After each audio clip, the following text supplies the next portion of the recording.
Selamat pagi. Assalamualaikum warahmatullahi wabarakatuh. Salam sejahtera untuk kita semua. Namo Buddhaya, salam kebajikan. Baik, kegiatan diseminasi pada hari ini yaitu mengenai budaya positif yang akan dilaksanakan nanti oleh calon guru penggerak angkatan 11 Kabupaten Karangasem di SMA Negeri 1. Adapun susunan acaranya yaitu yang pertama pembukaan, yang kedua doa, yang ketiga sambutan dari Bapak Kepala Sekolah atau yang mewakili dan sekaligus membuka kegiatan pada hari ini. Yang keempat yaitu adalah presentasi dari masing-masing calon guru penggerak, kemudian dilanjutkan diskusi, dan yang terakhir itu penutup. Baik, pembukaan sudah kita lewati bersama.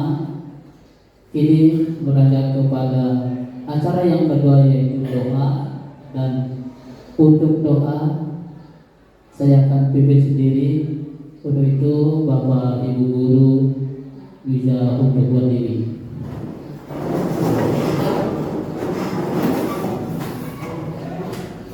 Baik,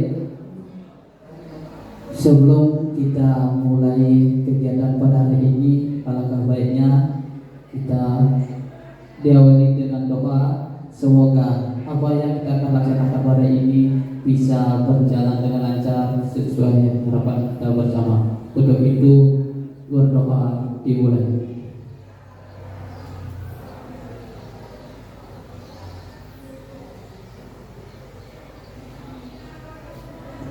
Berdoa selesai. Untuk itu Bapak Ibu guru silakan duduk.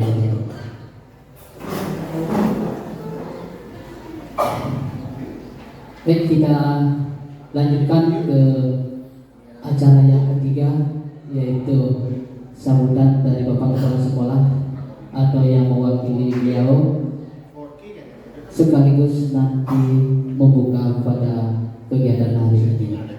Untuk waktu saya persilakan.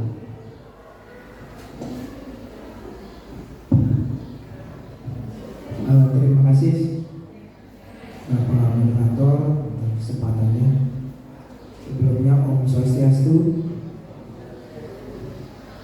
Sebelum dia menyampaikan terkait dengan kegiatan hari ini, Bapak sampaikan kepada para CGP, Bapak Kepala Sekolah yang sedianya hadir. Namun pada kesempatan hari ini karena ada tamu juga dari eksternal, jadi Bapak Kepala Sekolah tidak bisa hadir di tengah kita dan mewakilkan kepada guru-guru.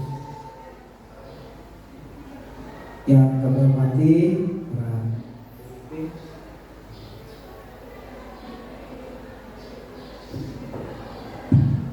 para CGP yang pada hari ini melakukan diseminasi. Yang kedua, Bapak guru yang dalam kesempatan hari ini sebagai peserta kegiatan diseminasi tentang pada hari ini tentang budaya positif yang hormati juga. Ibu Bapak, terkait dengan kegiatan diseminasi ini merupakan program dari CGP di SMA Negeri 1 Kubu yang sebanyak 3 orang ya. Nanti mungkin teknisnya bergantian dalam melakukan diseminasi. Nah, diharapkan Bapak Ibu, meskipun nanti yang menyampaikan adalah rekan-rekan dari Bapak Ibu semua, namun diharapkan untuk tetap mengikuti dengan tertib, kemudian menyimak apa yang disampaikan, sehingga nantinya ada hal-hal yang penting kiranya perlu dikonfirmasi, perlu ditanyakan, diserahkan. Kemudian ini sesuatu hal yang baik terkait dengan budaya positif itu merupakan salah satu juga fokus perilaku di PMM yang pada semester ini kita akan rujuk ya, atau kita akan pilih. Nanti di sana ada 3 fokus perilaku. Nah, apakah sama nanti dengan fokus perilaku di PMM dengan budaya positif yang nanti akan lagi sebentar dipaparkan oleh para CGP? Ibu Bapak mohon menyikapi. Kemudian seandainya ada hal-hal yang perlu kiranya Ibu Bapak baik bisa diterapkan di kelas maupun pada perwalian Bapak, silakan itu dilaksanakan. Nah, selanjutnya adalah para CGP diharapkan juga tidak sekadar diseminasinya kepada terbatas kepada teman-teman, nanti di lain kesempatan tidak secara formal seperti ini duduk bersama bisa menyampaikan gagasan maupun bisa membantu teman-teman yang kiranya belum tergabung ke dalam CGP bisa belajarkan teman-teman.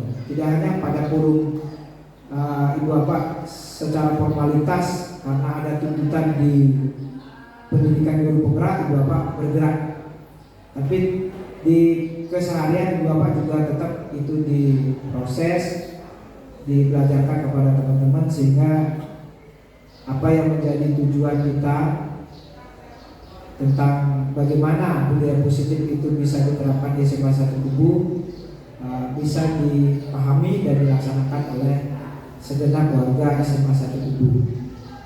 Nah, menggarisbawahi terkait dengan budaya positif, ada kata budaya di sini tentu sesuatu hal yang perlu proses untuk menjadi sebuah budaya.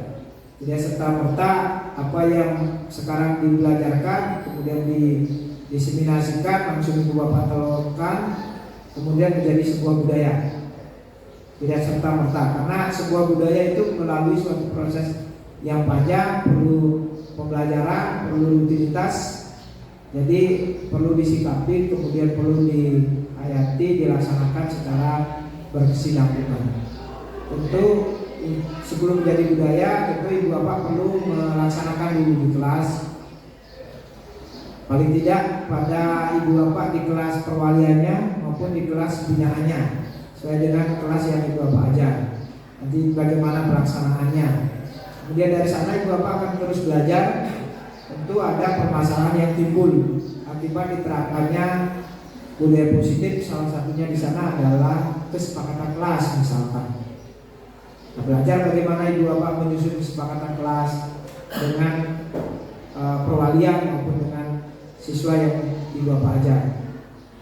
Nah, jika kesepakatan itu sudah dilaksanakan nantinya dengan baik, kemudian bisa dipahami, nah, kemudian baru lambat laun menjadi sebuah kebiasaan, ya, jadi kebiasaan yang perlu juga terus dikontrol, diperbarui, kemudian direfleksi.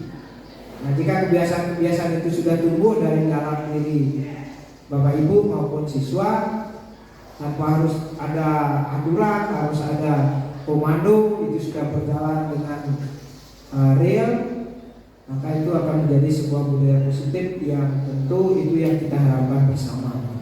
Tidak hanya sebatas teori. Sekali lagi kita tekankan di sini tidak sebatas teori maupun tuntutan Ibu Bapak ketika mengikuti pendidikan guru penggerak.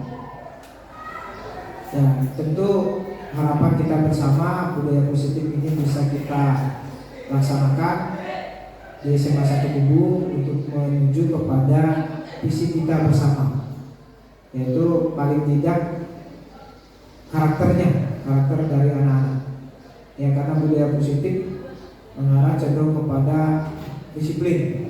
Nah, disiplin itu mengarah kepada lebih banyak pada karakter yang dimaksud adalah itu sesuai dengan profil pelajar Pancasila. Oke. Itu aja yang bisa yang sampaikan pada kesempatan hari ini sesuai dengan permintaan dari CGP.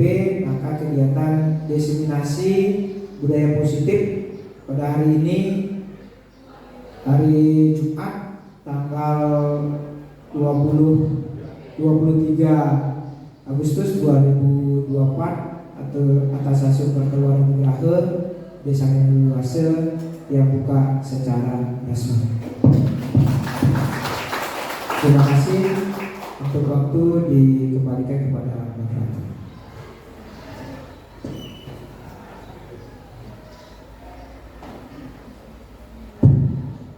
Terima kasih Pak Kedon yang telah memberikan sambutannya yang jadi sekaligus sudah membuka kegiatan pada hari ini.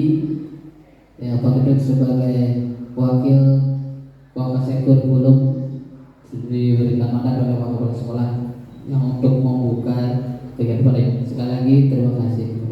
Nah, jadi apa yang Bapak Kedon harapkan, mudah-mudahan besar harapan kami dari calon guru penggerak bisa terlaksana atau tercapai, tidak hanya dengan dari saya, mungkin juga dari Bapak Ibu guru, yaitu tentang budaya positif dengan sesama teman, tidak hanya teman-teman dan anak-anak, yang mulai dari membuat kesepakatan kelas dan keyakinan kelas. Nah, mungkin tentang kesepakatan kelas dan keyakinan kelas nanti kita akan diskusikan bagaimana sih teknisnya.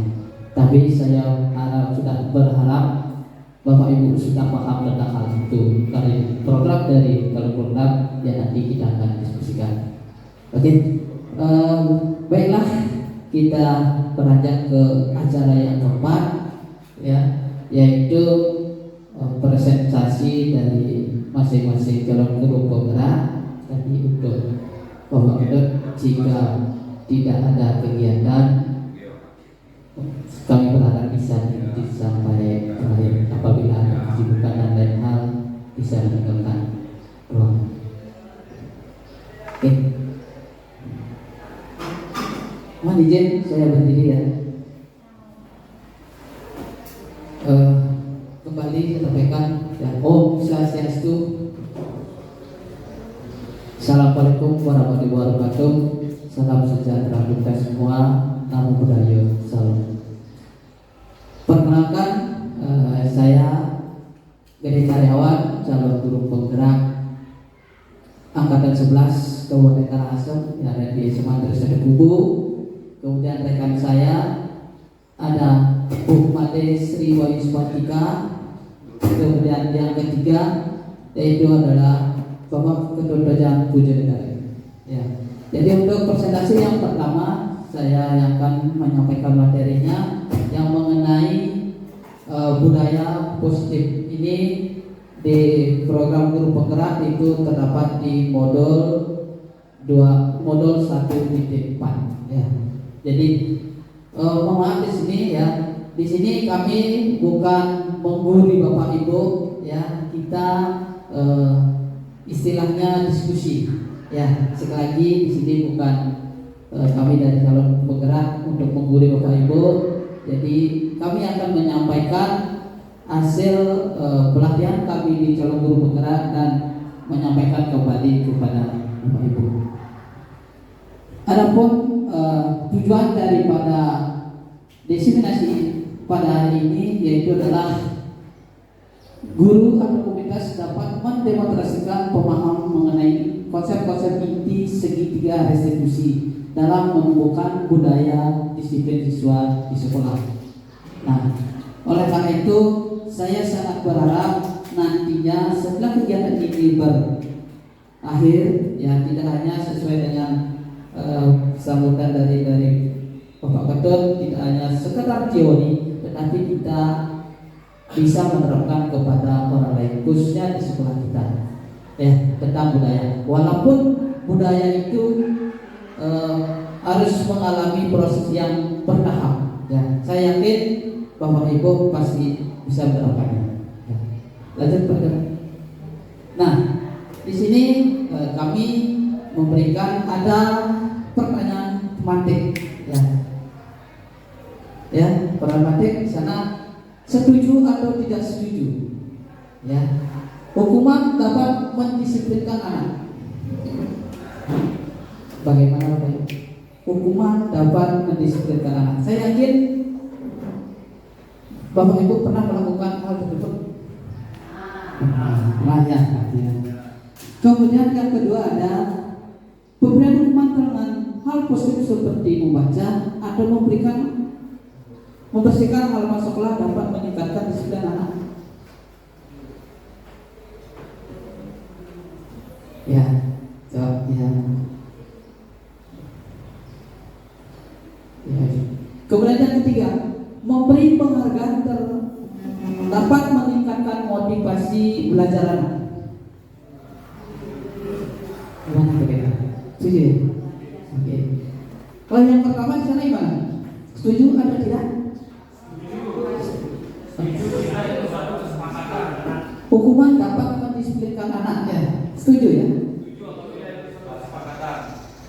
Bang, siapa? Itu yang berikan alasannya gimana? Baik, terima kasih. Mungkin saya yang pertama, hukuman mungkin kelihatan lebih ekstrim ya. Jadi menurut saya hukuman dapat mendisiplinkan anak itu tergantung kesepakatan. Jadi misalnya dalam satu kelas dia melakukan suatu pelanggaran dan mereka menginginkan suatu hukuman, maka hukuman itu menjadi kesepakatan gitu. Jadi tergantung. Kalau hukumannya secara otoriter langsung dari gurunya sendiri, ya itu berat. Tetapi kalau sudah disepakati guru dengan anak-anak, itu bukan berat. Jadi sudah menerima konsekuensinya. Begitu. Oke, terima kasih Pak Abdul.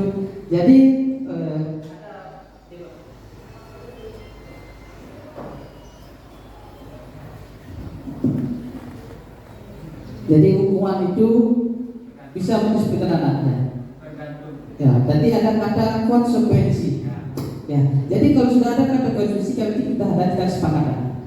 Ya, misalnya kalau hukuman itu anak-anak datang terlambat diberikan kampus, misalnya push up 20 kali, itu termasuk hukuman pada konsekuensi.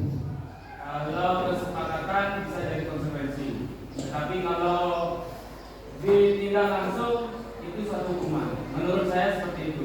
Oke, terima kasih masukannya. Mungkin ada dari Bapak Ibu yang lain memberikan sebuah tanggapan tentang hukuman dapat mendisiplinkan anak. Silakan Pak Kis. Baik, terima kasih. Jika menurut Bang, kalau hukuman dapat mendisiplinkan anak, sebenarnya kurang setuju karena disiplin itu adalah simbol dari kesadaran diri anak-anak. Kalau hukuman itu malah menurut dia anak itu akan cenderung disiplin itu karena takut, bukan karena kesadaran ya, diri dia anak itu sendiri. Kalau disiplin itu kebiasaan, menurut dia lebih ke arah kesana mau mendisiplinkan. Kalau hukuman itu tidak, menurut dia tidak setuju, itu akan membuat anak itu menjadi disiplin. Ya, terima kasih. Oke, terima kasih Pak Kris. Jadi kalau menurut dia juga ya, disiplin dengan hukuman, mendisiplinkan dengan hukuman itu juga berbeda ya. Kalau hukuman itu pendapat mungkin jangka panjang nggak positif, ya untuk jangka dekat ya disiplin ya. Itu. Oke. Untuk yang kedua itu pemberian hukuman dengan hal positif seperti membaca atau membersihkan halaman sekolah dapat meningkatkan disiplin. Kalau saya setuju apabila kadarnya tidak berlebihan. Misalnya disuruh membaca lebih dari 30 buku, itu jadi hukuman. Kalau membersihkan halaman sekolah seluruhnya itu jadi hukuman. Jadi tergantung kadarnya. Oke, sesuaikan dengan situasi dan kondisinya. Oke, terima kasih. Ini Bu, kalian sama ya. Oke, baik. Jadi setuju ya. Oke, tapi kan sesuai dengan batasnya, jangan berlebihan. Jadi kalau berlebihan, apapun kalau sudah berlebihan pasti kurang bagus, kurang baik. Yang nomor 3, memberi penghargaan dapat meningkatkan motivasi belajar anak. Setuju? Kita sudah setuju. Mungkin dari Bapak Ibu sudah sering melaksanakan hal tersebut. Salah satunya ya. Iya, ya, mungkin salah satunya memberi motivasi anak-anak bisa menjawab, diberikan sebuah permen, ya. Atau diberikan sebuah penghargaan dengan hal yang kata-kata positif, ya. Pujian. Oke. Oke, baik Pak, lanjut. Di sini menurut Ki Hajar Dewantara bahwasanya tujuan pendidikan itu adalah menuntut segala kodrat yang ada pada anak-anak agar mereka dapat mencapai keselamatan dan kebahagiaan setinggi-tingginya, baik sebagai manusia maupun sebagai anggota masyarakat. Oleh sebab itu, pendidik itu hanya dapat menuntut tumbuh atau hidupnya kekuatan-kekuatan yang ada pada anak-anak agar dapat memperbaiki dirinya, bukan dasarnya hidup dan tumbuhnya kekuatan-kekuatan. Ya. Jadi menurut Ki Hajar Dewantara itu perkembangan anak itu sesuai dengan kodratnya. Ya, mungkin nanti kita akan kembangkan bahwa menurut Ki Hajar Dewantara itu perkembangan ada dua, yaitu secara kodrat alam dan kodrat zaman. Baik, lanjut. Oke, di sini ada perubahan paradigma. Paradigma teori kontrol atau teori pilihan ilusi kontrol. Di sana ada 4. Yang pertama ada ilusi kontrol, guru mengontrol murid. Yang kedua, ilusi bahwa kritik dan membuat orang merasa bersalah dapat menguatkan karakter. Kemudian selanjutnya ada ilusi bahwa semua perbuatan positif, efektif dan bermanfaat. Ya, yang terakhir ilusi bahwa orang dewasa memiliki hak untuk memaksa. Ya, itu nanti akan dikembangkan juga pada slide berikut. Lanjut Pak. Di sini ada perubahan paradigma stimulus respon teori kontrol. Ya. Yang pertama stimulusnya yaitu kita mencoba mengubah orang agar berpandangan sama dengan kita. Ya, pernah belum tersebut. Kita mencoba mengubah orang agar berpandangan sama dengan kita. Yang mungkin salah satu di awal pembelajaran yang kita lakukan, yang saya lakukan itu adalah membuat salah satunya kesepakatan kelas atau kesepakatan atau keyakinan kelas dalam proses pembelajaran. Ya. Perilaku buruk dilihat sebagai suatu kesalahan. Ya, sudah pernah ya, sudah biasa. Orang lain bisa mengontrol saya. Kemudian saya bisa mengontrol orang lain. Pernah semuanya? Pernah, pasti ya. Pemaksaan ada pada saat bujukan kamu. Pernah ya. Oke. Model berpikir menang atau kalah? Ya, salah satunya ya kita dalam debat gitu. Kita yang kedua teori kontrol. Kita berusaha memahami pandangan orang lain tentang dunia secara global maksudnya. Kemudian semua berperilaku memiliki tujuan. Pasti ya. Hanya Anda yang bisa mengontrol diri Anda. Hanya Anda yang bisa mengontrol diri Anda. Ya, mengontrol diri sendiri itu. Ya. Anda tidak bisa mengontrol orang lain. Bisa ya. Kolaborasi dan konsensus menciptakan pilihan-pilihan baru. Pasti ya, di dalam modern zaman sekarang. Model berpikir menang-menang. Ya, itu dari teori kontrol. Nah, ini yang dimasukkan nanti akan berpacu pada disiplin positif. Nah, di sini salah satu tokoh yang menyampaikan, yaitu tokohnya Dr. William Glasser, ya, bahwa disiplin positif itu dibedakan menjadi 4 bagian utama.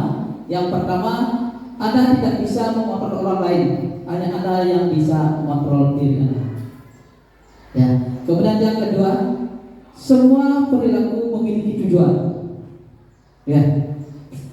Kemudian model berpikir menang-menang tadi sudah. Kolaborasi dan konsensus menciptakan pilihan-pilihan baru. Yang keempat itu realitas. Nah, kebutuhan kita berbeda, kita berusaha memahami pandangan orang lain tentang dunia. Setiap orang memiliki gambaran yang berbeda-beda. Itu menurut salah tokoh Dr. William Glasser. Ya. Nah, dari Anda tidak bisa mengontrol orang lain itu adalah memiliki makna bahwa belajar kontrol diri dengan menggali kondisi kita agar tercapai tujuan mulia, yaitu suatu menjadi seorang yang kita inginkan berdasarkan nilai-nilai yang kita hargai, gitu ya. kemudian ada teori motivasi, kemudian ada 5 potensi kontrol, ya, kemudian ada 5 kebutuhan dasar manusia.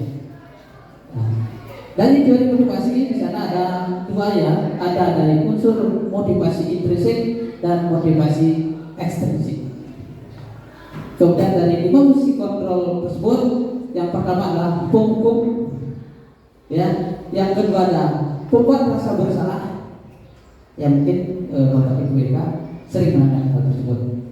Kemudian sebagai teman, ya, ada pemantau. Kemudian yang kelima adalah sebagai manajer. Yang pernahkah kalian berposisi tidak sebagai manajer di dalam mengerjakan masalah? Baik, 5 kebutuhan dasar manusia yaitu yang pertama bertahan hidup. Setuju kan? Salah satunya adalah bertahan hidup. Ya. Kemudian yang kedua penguasaan. Ya. Yang selanjutnya ada kasih sayang dan rasa diterima. Belum ya? Mungkin semua orang sudahnya. Yang selanjutnya ada kesenangan. Yang terakhir ada kebebasan. Ya, ingat di sini ada, walaupun ada kata kebebasan itu hati-hati dengan maknanya. Jangan semua diartikan bisa bebas. Yang bebas yang dalam artian adalah yang positif, yang bisa membangun diri kita dan orang lain bisa lebih maju. Baik, next Pak. Nah, apa sih makna kata disiplin ya? Kata disiplin itu berasal dari bahasa Latin yang itu disiplin, ya, yang artinya belajar. Kemudian maka asal dari kata ini berkonotasi dengan disiplin dari diri dari murid-murid Socrates dan Plato. Ya. Disiplin diri membuat orang menggali potensinya menuju sebuah tujuan apa yang dia hargai. Ya. Namun dalam budaya kita, maka kata disiplin telah berubah menjadi sesuatu yang dilakukan seorang kepada orang lain untuk mendapatkan kepatuhan. Ya, seperti tadi Pak Budi Mega sampaikan ya. Kecenderungan umum adalah menghubungkan kata disiplin dengan ketidaknyamanan, bukan dengan apa yang kita hargai atau pencapaian suatu tujuan yang mulia. Itu semua orang melakukan sebuah disiplin itu pasti menginginkan orang itu biar bisa lebih maju, kemudian bisa berubah ke hal-hal yang lebih baik dari sebelumnya. Next Pak. Ini ada nilai-nilai kebajikan universal ya. Ini yang berkaitan tadi yang sudah disinggung oleh Bapak. Itu yang berkaitan dengan profil pelajar Pancasila. Ya. Di sana profil pelajar Pancasila itu yang pertama adalah beriman, bertakwa kepada Tuhan Yang Maha Esa dan berakhlak mulia. Kemudian yang kedua ada mandiri, berpikir kritis, berkebinekaan global, gotong royong dan kreatif. Nah, itulah yang akan kita inginkan bersama ya, gimana menerapkannya budaya tersebut agar tercapai di sekolah kita yang tercinta ini. Ya, bagaimana Bapak setuju? Kira-kira bersedia untuk melaksanakan hal tersebut? Ya, langsung karir. Ya, kalau kita bergerak bersama pasti bisa. Ya, seperti slogannya maju bersama hebat semua. Itu tujuan utamanya. Baik, lanjut Pak. Ini ada teori motivasi perilaku manusia kita saya singgung tadi, itu ada dari motivasi eksternal dan motivasi internal. Ya, nah untuk mencapai tujuan disiplin tersebut ya, yang satu itu. Nah ini, nah, kembali ke tokoh pendidikan kita yaitu Ki Hajar Dewantara. Ya, ada kata merdeka. Ya, di sini kenapa kami lebih cenderung menampilkan tentang filosofi Ki Hajar Dewantara? Ya, karena dialah salah satu menurut kami merupakan tokoh pahlawan pendidikan ya, yang sekaligus yang kami dapatkan di program calon guru penggerak ya. Jadi kata menurut Ki Hajar Dewantara itu pada bukunya yaitu Pemikiran Konsepsi Keteladanan Sikap Merdeka, cetakan kelima tahun 2013 halaman 469 bahwa merdeka itu artinya tidak hanya terlepas dari perintah, akan tetapi juga cakap buat memerintah diri sendiri. Ya, itu kata-katanya tidak terlepas dari perintah, tapi juga cakap buat memerintah diri sendiri. Ya, jadi kita mulai dari kita sendiri untuk orang lain. Demikian, mungkin untuk selanjutnya akan dilanjutkan Pak Ketua. Sekali lagi terima kasih atas perhatiannya.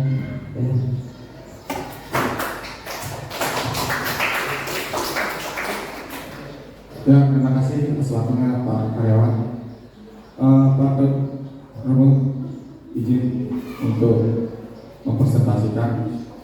Nanti karena di sini Pak Romo kan selain jadi warga Pendulum kan di sini juga Pak Romo adalah alumni CGP dan sudah jadi GP sekarang.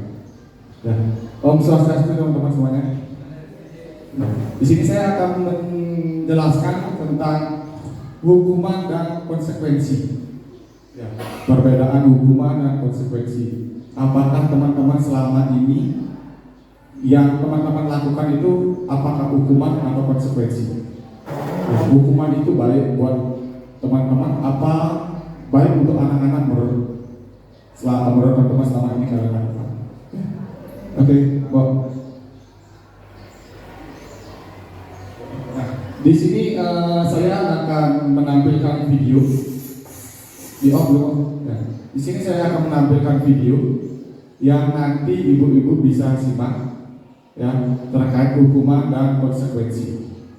Ya, bisa nanti ibu merefleksi diri sendiri. Hal tersebut apakah benar ibu lakukan, apa kurang? Ya. Ada 5 di sana. Yang pertama itu adalah menghambat kinerja, kreativitas dan motivasi murid. Yang kedua, hadiah memiliki potensi hukuman. Apa yang dimaksud aja memiliki potensi hukuman seperti tadi kan di penjelasan Pak Karyawan bahwa hadiah itu bisa memotivasi siswa, kan seperti itu kan. Yang ketiga, menyebabkan putusnya hubungan sosial. Sudah. Terus yang keempat, membuat gagal menemukan sumber masalah. Yang kelima, kehilangan motivasi intrinsik jangka panjang. Ya, nanti videonya bisa simak. Diputar, Bu. Salam dan bahagia Ibu dan Bapak Guru. Selamat berjumpa kembali. Kali ini kita sampai di modul hukuman versus konsekuensi versus restitusi. Kita akan belajar mengenai konsep hadiah dalam praktik pendisiplinan murid. Apakah Ibu Bapak Guru suka memberikan hadiah kepada murid? Terkadang kita merasa cara ini efektif dalam memotivasi murid untuk disiplin. Kita pun terus mengulangi sistem pemberian hadiah ini. Sebenarnya bagaimana ya dampak pemberian hadiah ini kepada murid dalam upaya praktik pendisiplinan?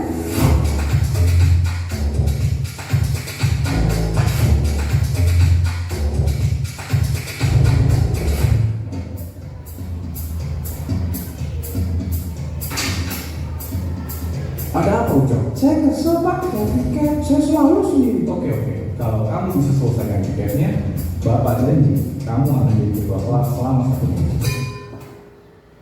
Pak, aku hari ini mau bikin lagi, tapi bisa ya Pak, kalau Ucap jadi ketua kelas selama sebulan. Konsep hadiah dalam pendisiplinan murid kerap dianggap efektif karena murid pada akhirnya melakukan hal seperti yang kita mau, yaitu menaati aturan.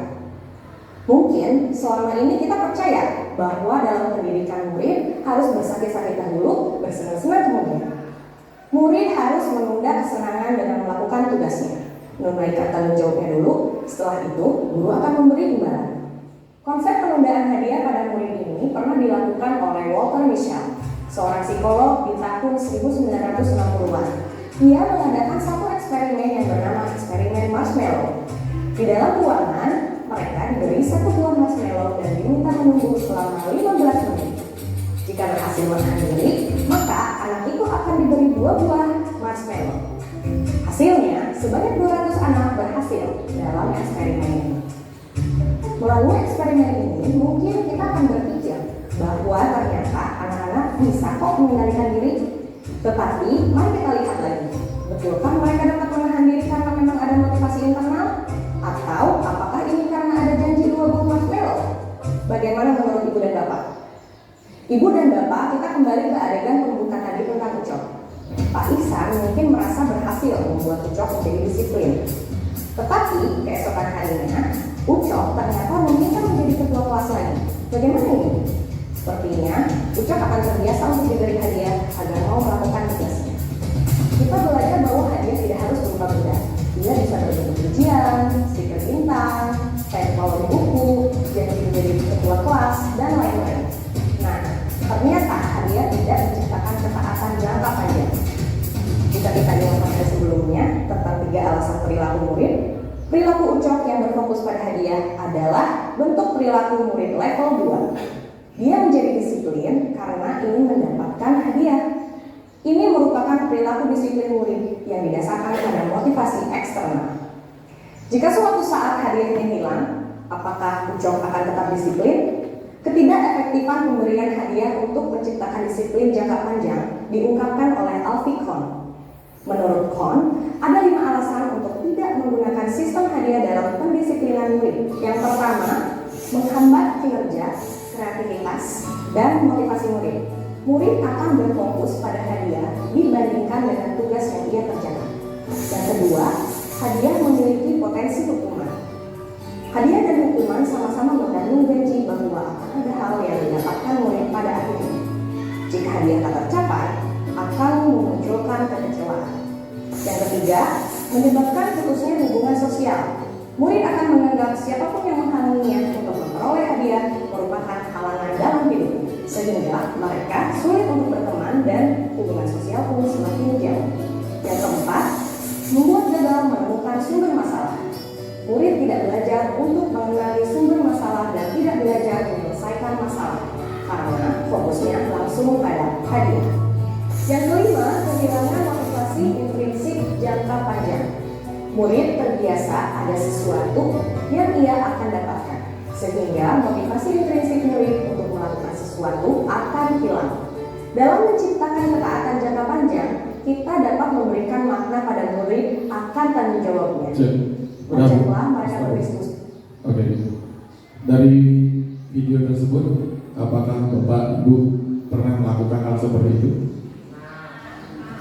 Pernah, Mas ya. Saya pun juga pernah melakukan hal seperti itu.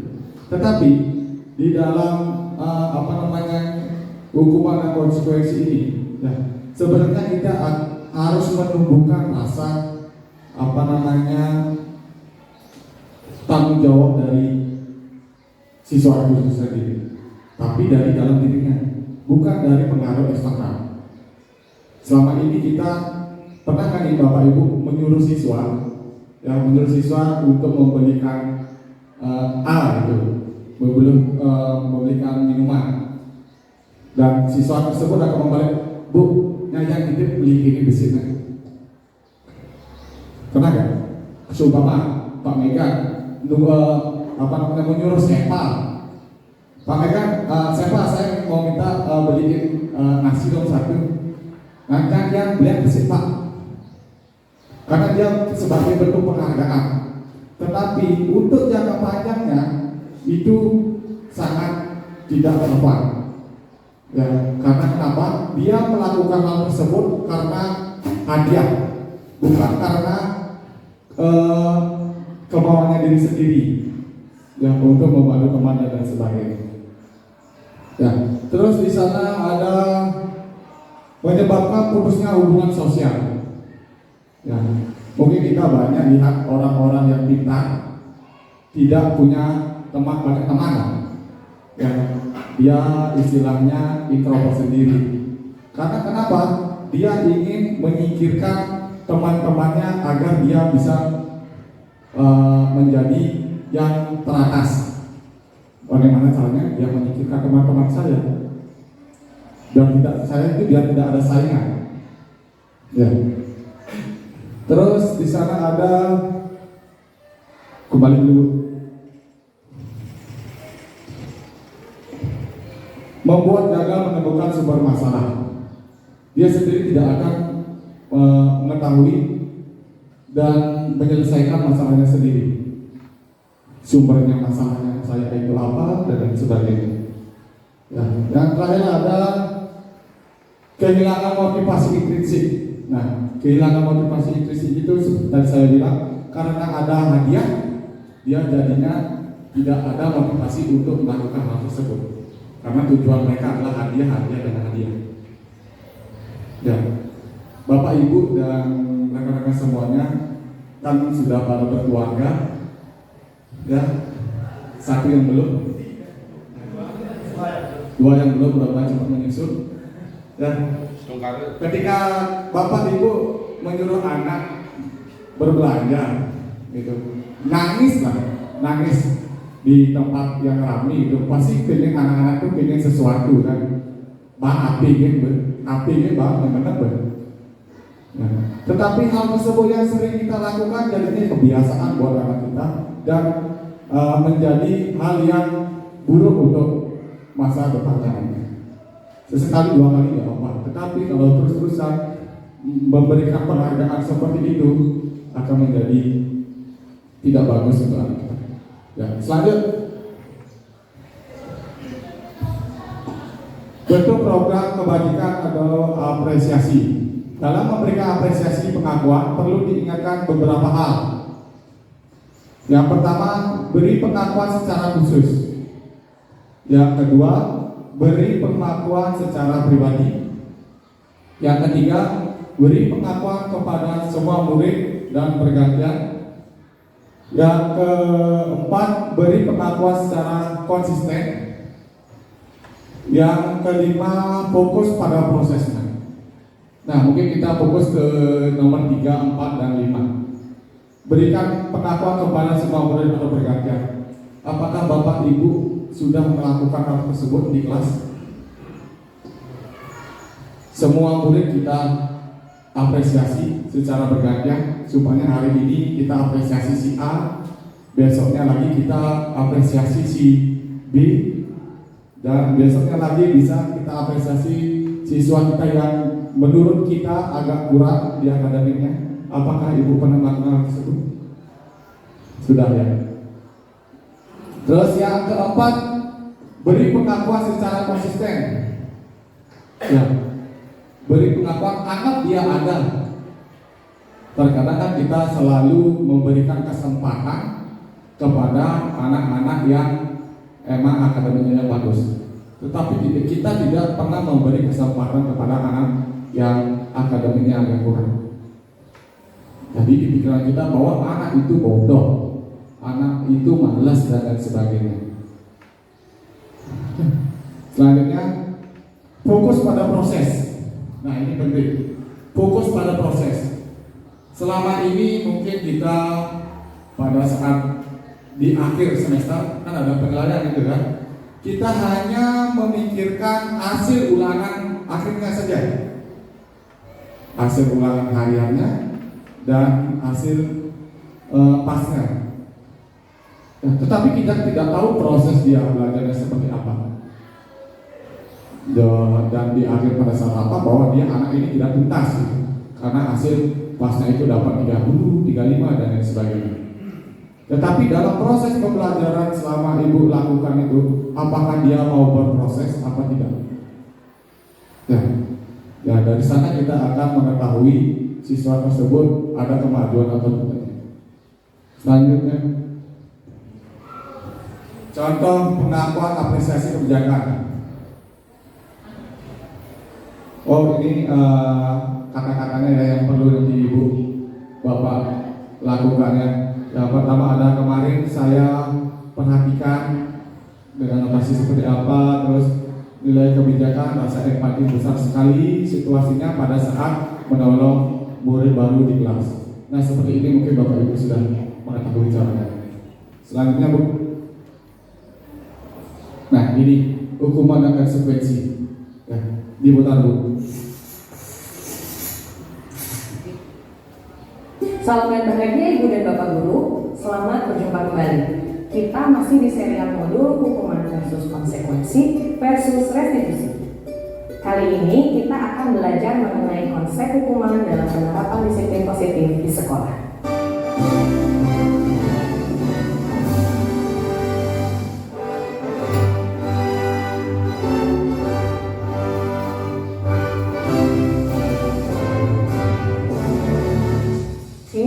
kamu tahu salah apa? Iya Bu, maaf, tapi saya ketinggalan. Ketinggalan terus. Lain kali dibawa topinya supaya kamu gak kepanasan. Sudah sana, berdiri di lapangan. Hormat di bawah yang bendera selama 15 menit.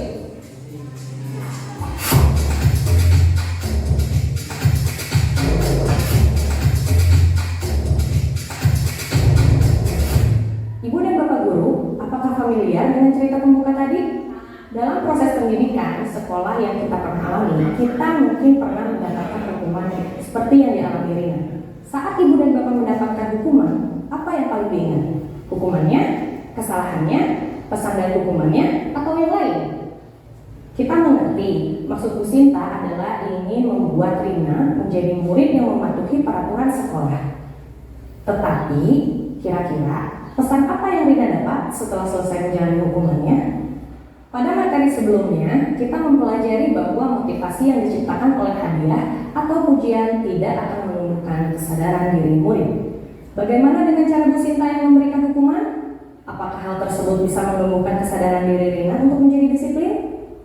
Mari kita evaluasi bersama. Terdapat kata-kata Bu Sinta yang menjatuhkan Rina. Lalu terdapat juga bahasa tubuh yang intimidatif seperti menunjuk-nunjuk disertai intonasi suara yang tinggi. Semua perlakuan ini akan membentuk konsep diri yang negatif pada Rina. Ia bisa menjadi tidak percaya diri, terlebih dia dihukum di depan teman-temannya dan harus berdiri sendirian. Ini bukan situasi positif yang mendukung murid ke arah disiplin jangka panjang. Ibu dan Bapak Guru masih ingatkah saat kita belajar materi restitusi disiplin diri atau RDD?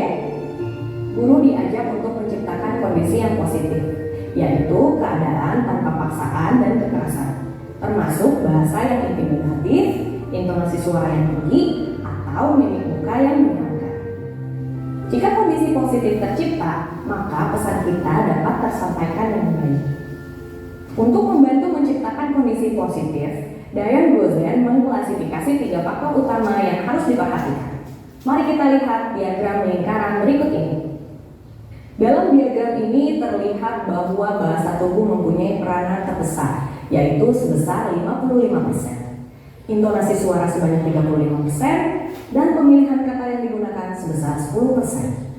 Ibu dan Bapak Guru, saat kita berkomunikasi dengan murid yang melanggar aturan, tentu kita berharap ia mengerti dan sadar akan kesalahan dan tanggung jawabnya. Oleh sebab itu, perhatikanlah bahasa tubuh dan intonasi suara. Terlebih pada murid jenjang pendidikan rendah seperti PAUD yang lebih mudah menangkap pesan dari bahasa tubuh dan intonasi yang kita keluarkan. Pada kasus Rina, apakah ia menangkap pesan yang ingin disampaikan? Bu Sinta bilang loh bahwa topi itu untuk melindungi dari panas. Tetapi pesannya tidak sampai karena kesan pertama yang ditangkap Rina adalah kondisi yang tegang, menakutkan, dan dia tahu bahwa dia bersalah. Dengan cara penyampaian dan hukuman seperti itu, kesan yang Rina terima bukanlah aku mengerti kesalahanku dan harus memperbaiki, melainkan aku salah dan ini hukuman buat kamu. Pada praktik pendisiplinan menggunakan bentuk hukuman, kita menghadirkan situasi paksaan atau tampilan kekerasan pada murid. Seharusnya kita ingat lagi bahwa merupakan hal yang normal bagi manusia untuk berbuat salah, sehingga kita dapat hadirkan ruang empati bagi mereka. Dengan demikian, mereka menjadi lebih terbuka untuk mengevaluasi kesalahannya dan tidak mengulangi kesalahan yang sama. Mari kita lihat kembali pada kasus Rina. Oke. Di slide ini, saya yakin Bapak Ibu guru ini agak bertentangan ya jiwa Bapak Ibu guru dengan materi ini. Tetapi kita harus yakini hukuman tersebut terkadang tidak membuat anak itu jerah. Ya, tidak membuat anak itu jerah, malah membuat anak itu banal ya dari masa lalu. Ya. Karena mereka itu tidak tahu dan tidak paham tentang kesalahan tersebut. Ya, contoh aja lah. Ketika kita kita menemukan siswa di kelas yang bermasalah itu, kita ajak ke ruang guru dia, berdirikan di depan, dan otomatis dia akan mempunyai rasa malu. Di pikiran kita kan, apa sih juari, apa bimani, apa sih itu gue, kan seperti itu pikiran kita kan. Tetapi dalam diri anak-anak itu tidak seperti itu. Dia merasa dipermalukan, dia merasa dihukum, ya. Karena kenapa? Karena setiap guru yang masuk itu memberikan dia kata-kata, baru mencela ini murid ini anak, ini pasti ini. Setiap guru yang masuk ke ruangan, jangankan siswa, ya, jangankan siswa, kita sendiri pun kalau mempunyai masalah, ya, diberdirikan di ruang guru, malunya setengah hati. Coba aja sekarang Pak Dume tentang tiket presentasi mengajarnya itu baru. Guru-guru yang dapat nilai yang kuning itu berdirikan sekarang di ruang guru. Mau gak? Kan gak mau kan kita. Ya, tetapi anak-anak juga merasakan hal sama seperti itu. Ya, lebih baik ketika Bapak Ibu menemukan masalah siswa seperti itu, lebih baik Ibu berhadapan langsung dengan siswa, berhadapan langsung tanpa campur tangan orang lain dulu, dan tanpa campur tangan orang lain dulu, karena kita bisa melakukan istilahnya pendekatan secara pribadi. Mereka melakukan hal tersebut pasti ada alasannya. Saya mungkin saya akan nyapa di balik, dongnya ini nyapa, pasti ada alasan sebelumnya. Karena human edan saya tidak dan sebagainya. Ya, nanti cara penanganan siswa seperti itu nanti akan dijelaskan sama Bu Ayu di segitiga restitusi. Nah, tidak salah ngomong saya nanti restitusi itu apa? Selanjutnya Bu. Oke, di sini. Ya. Kita bisa jawab sama-sama. Tindakan guru dan hukuman ini konsekuensi apa hukuman? Ya. Yang pertama, mencatat 100 kali di dalam buku kalimat saya tidak akan terlibat lagi karena terlambat ke sekolah. Ini hukuman apa konsekuensi? Hukuman. Oke. Lari mengelilingi lapangan basket 2 kali karena terlambat hadir di sekolah. Hukuman. Murid diminta untuk push up 15 kali karena tidak menggunakan masker ke sekolah. Hukuman. Bisa dicatat jawabannya nanti kita tunjukkan ya. Nggak ada apa kan? Menggantikan kertas tugas teman yang telah dicoret-coret. Konsekuensi. Membersihkan tumpahan air di meja tulis karena tersenggol pada saat belajar. Konsekuensi apa hukuman? Konsekuensi. Murid disuruh untuk mengenakan sepatu seharian di sekolah karena tidak mengenakan sepatu hitam. Bisa diulang? Murid disuruh untuk mengenakan tidak menggunakan sepatu seharian di sekolah karena tidak menggunakan sepatu hitam. Hukuman. Yang terakhir, lari mengelilingi lapangan basket 2 kali karena terlambat 10 menit untuk pelajaran PJOK. Hukuman. Oke. Next. Ya, ada yang pertama, kedua hukuman, yang ketiga hukuman, yang kedua menggantikan kertas tugas teman yang telah dicoret. Konsekuensi membersihkan tumpahan air meja ditulis karena tersenggol pada saat teman belajar. Ada konsekuensi murid, hukuman. Yang terakhir di pelajaran PJOK adalah konsekuensi. Kenapa pelajaran terakhir itu ada konsekuensi? Oke. Ya. Ketika kita membuat keyakinan kelas, yang seperti tadi Pak Megan bilang, kalau kita sudah mempunyai kesepakatan itu akan menjadi konsekuensi, kan seperti itu kan. Tetapi kita harus memilih yang relevan. Ingat, yang relevan. seumpamanya bahasa Bali gitu. Pelajaran bahasa Bali karena dia tidak bisa nulis aksara Bali, tetapi kita kasih konsekuensinya atau hukumannya itu lari di lapangan. Apa relevannya dengan bahasa Bali? Ya, pelajaran bahasa Inggris. Ya, pelajaran bahasa Inggris. Seumpamanya dia tidak bisa memperkenalkan diri gitu, tetapi saya kasih konsekuensinya berdiri di tiang bendera untuk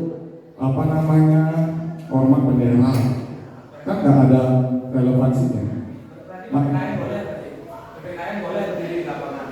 Sesuai dengan pelajarannya.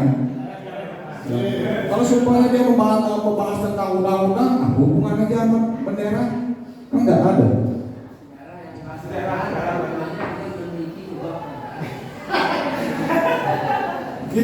Kita gini aja lah, itu secara logis saja berpikir, kan nggak mungkin kan? Secara logis saja berpikir seperti itu ya. Jadi kita membuat keyakinan kelas, untuk Bapak Ibu yang buat secara relevan, tidak terlalu banyak dan mudah diingat oleh anak-anak. Ya, bagaimana caranya nanti akan kita jelaskan. Nanti kita lebih banyak diskusi dan menyampaikan pengalaman-pengalaman. Ya, nanti saya akan tunjuk satu persatu untuk menyampaikan pengalaman-pengalaman caranya menangani siswa bermasalah dan membuat keyakinan kelasnya. Ya, terima kasih. Mungkin dilanjutkan sama Bu Wahyu Satika. Ya, udah sama itu.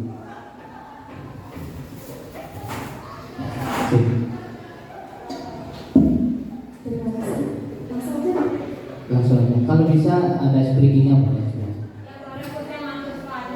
Oke, terima kasih. Untuk sesi selanjutnya kita ice breaking dulu.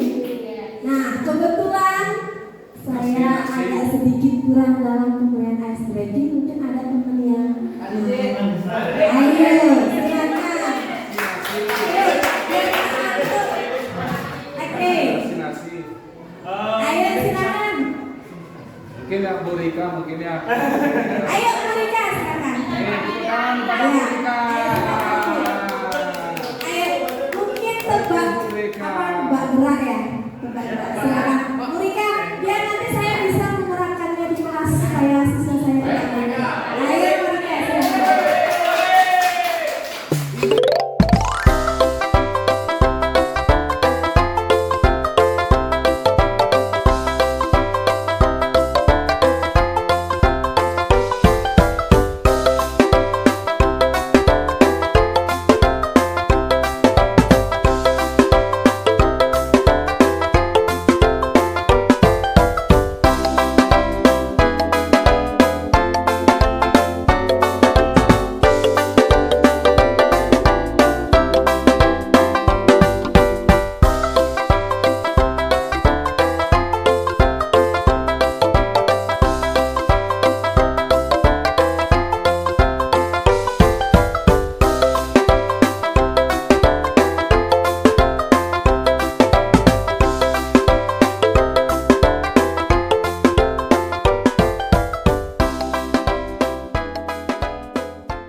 Oke, terima kasih Ibu Bapak.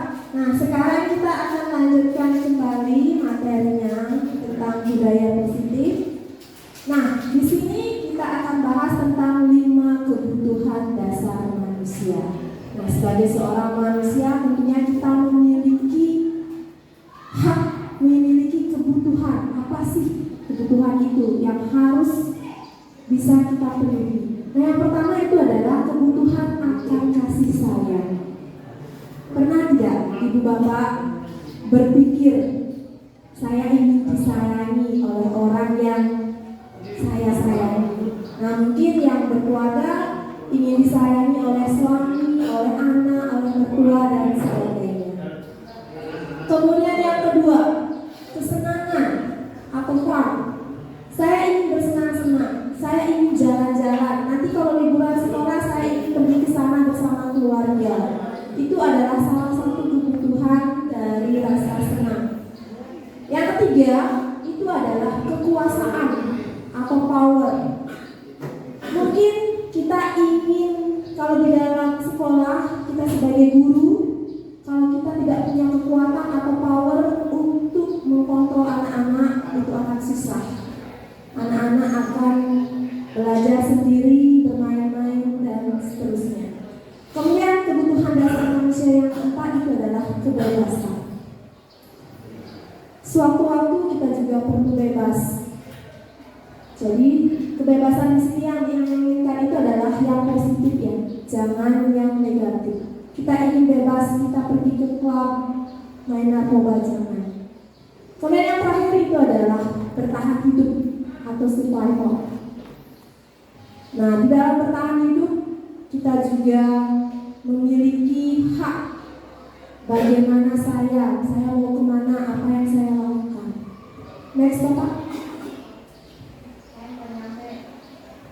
Selanjutnya untuk memenuhi dari 5 dasar kebutuhan tersebut, penerapannya mungkin kita bisa lakukan di dalam kelas pertama. Karena kita sebagai guru, jadinya yang pertama itu adalah melakukan keyakinan kelas. Kemarin di awal semester, Bapak Wakil Kurikulum sudah menyampaikan kepada kita, sebelum memulai pelajaran, Ibu Bapak Guru silakan buat keyakinan kelas masing-masing. Nah, kenapa bukan peraturan kelas? Kenapa harus keyakinan kelas? Nah, mungkin Ibu Bapak sudah bisa membayangkan, mengalaminya, karena mungkin Ibu Bapak sudah menerapkan di kelas masing-masing. Kenapa bukan peraturan? Nah, di sini kalau peraturan itu memuat larangan-larangan dan sanksi. Ada larangannya, kamu tidak boleh begini, tidak boleh begitu. Kalau kamu begini, kamu akan mendapat hukuman seperti ini. Nah, seperti itu kalau peraturan. Jadi lebih banyak ada dorongan dari luar. Ada dorongan yang menyebabkan anak-anak tidak boleh melakukan ini, tidak boleh melakukan itu. Kemudian kalau keyakinan kelas, itu akan muncul dari diri anak itu sendiri. Saya meyakini kalau saya harus menjaga kebersihan. Artinya kalau ruangan kelas kita kotor, kita konsentrasi belajar tidak? Menurut Ibu Bapak bagaimana? Kalau ruangan kelas Bapak Ibu kotor, apakah Ibu nyaman untuk mengajar? Enggak. Oke, begitu juga dengan anak-anak. Situasinya kotor, berisi, itu mereka pasti tidak nyaman. Nah, untuk itulah kita menumbuhkan kesadaran dengan melakukan keyakinan kelas. Nah, untuk merumuskan keyakinan kelas, mungkin karena Ibu Bapak sudah melakukannya di dalam kelas masing-masing, jadi saya kira tidak perlu lagi dijelaskan seperti apa langkah-langkahnya, karena saya yakin Ibu Bapak punya strategi tersendiri untuk melakukan keyakinan kelas bersama dengan anak didiknya. Next, Bapak. Nah, di sini ada perbedaan peraturan dan keyakinan kelas. Nah, kalau peraturannya disitu kan ada larangan, dilarang begini, dilarang begitu. Tapi kalau keyakinan, dia akan merasa dari dirinya sendiri. Saya mengambil buku di perpustakaan, membaca di atas meja, tetapi saya akan meninggalkannya. Itu merupakan salah satu contoh pelanggaran dari peraturan. Tapi kalau sudah disepakati, habis membaca buku, tolong kembalikan ke tempatnya. Di sana akan muncul rasa tanggung jawab anak tersebut. Oh, saya ke perpustakaan, baca buku, kemudian selesai, saya akan kembalikan ke tempat di mana saya mengambil. Kemudian dilarang mengganggu orang lain. Di sini banyak sekali anak-anak yang berbuat, mungkin terutama yang memiliki sikap yang butuh perhatian. Di dalam belajar mungkin mereka mengganggu orang lain. Kemudian keyakinan kelasnya kita tekankan adalah menghormati orang lain. Bagaimana kalau kita diganggu, kita senang apa tidak? Nah, seperti itu kalau saya di kelas. Kemudian dilarang datang terlambat. Berapa sekolah. Nah, karena di sini dilarang berarti ada hukumannya. Jadi supaya saya tidak dihukum, maka saya akan berangkat tepat waktu. Kemudian dilarang melakukan kekerasan. Nah, kalau kita melakukan kekerasan itu melanggar aturan. Dan kita bisa meyakininya dengan menjaga kerukunan. Bagaimana sih kalau kita rukun? Dengan terutama ini di dalam kelas, dalam satu kelas. Kemudian dilarang menggunakan narkoba. Nah, ini yang paling dilarang di sekolah. Walaupun kalau lebih parahnya narkoba, dari hal kecil saja mungkin minum-minuman keras. Nah, kalau minuman keras kan levelnya di bawah narkoba. Kemudian kita usahakan itu adalah untuk menjaga kesehatan. Kita yakinkan diri kita sendiri, saya ingin sehat, jadi saya harus menjauhi narkoba. Kemudian bergantian atau menunggu giliran, kita harus bersabar. Nah, biasanya di sini di dalam yang paling sering mungkin pada saat kita check up di rumah sakit.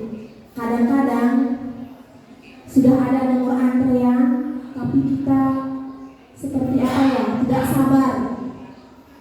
Jadi kita harus bersabar, yakinkan di dalam setiap peraturan keyakinan kita harus tetap sabar. Kemudian yang terakhir itu menggunakan masker. Nah, ini bagi kita yakini pada saat kita merasa tidak enak badan, merasa sakit, ayolah supaya kita tidak menularkan sakit kita pada orang lain, maka gunakanlah masker. Jadi keyakinan kita itu adalah untuk menjaga kesehatan baik diri sendiri maupun orang lain. Silakan Bapak. Nah, di sini di dalam sebuah masalah, tentunya Ibu Bapak sudah sering mengalami masalah dengan peserta didiknya, dengan anak-anaknya. Bagaimana cara memecahkannya? Tentunya juga sebagai posisi kita sebagai guru memiliki 5 kontrol di dalam menyelesaikan masalah itu dengan cara restitusi. Nah, di dalam restitusi ini adalah proses menciptakan kondisi bagi murid untuk memperbaiki kesalahan mereka.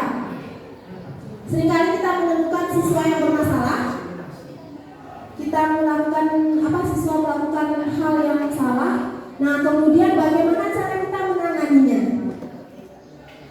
Seringkali juga saya sendiri mengalami anak terlambat dan saya langsung memberi, kamu terlambat, kamu silakan jongkok bangun 5 kali. Nah, seperti itu. Ada yang seperti itu. Kemudian ada juga guru, kenapa kamu terlambat? Menanyakan alasannya, kenapa kamu terlambat? Nah, kemudian dijawab dengan siswa tersebut alasan mengapa dia sampai terlambat. Oke, selanjutnya. Nah, kemudian ciri-ciri restitusi itu seperti apa?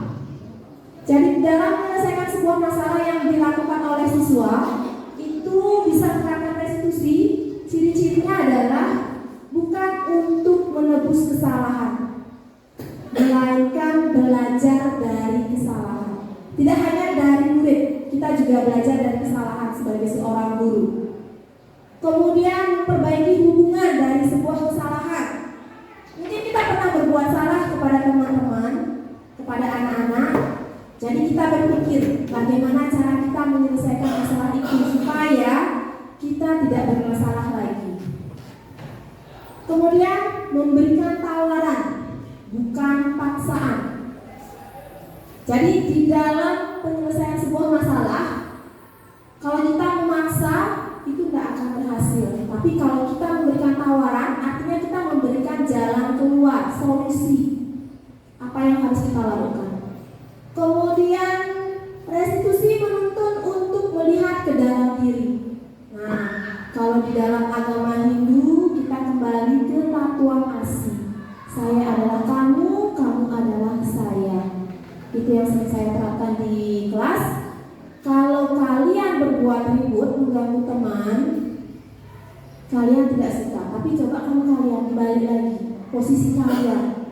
Kadang-kadang guru menjelaskan di depan, anak-anak ribut. Nah, kalau saya diam, kasih anak tersebut yang ribut, silakan kamu ke depan, coba jelaskan apa yang disampaikan tadi. Nah, kemudian ibu akan ribut-ribut di belakang. Bagaimana menurut kalian? Nah, seperti itu. Akhirnya mereka diam.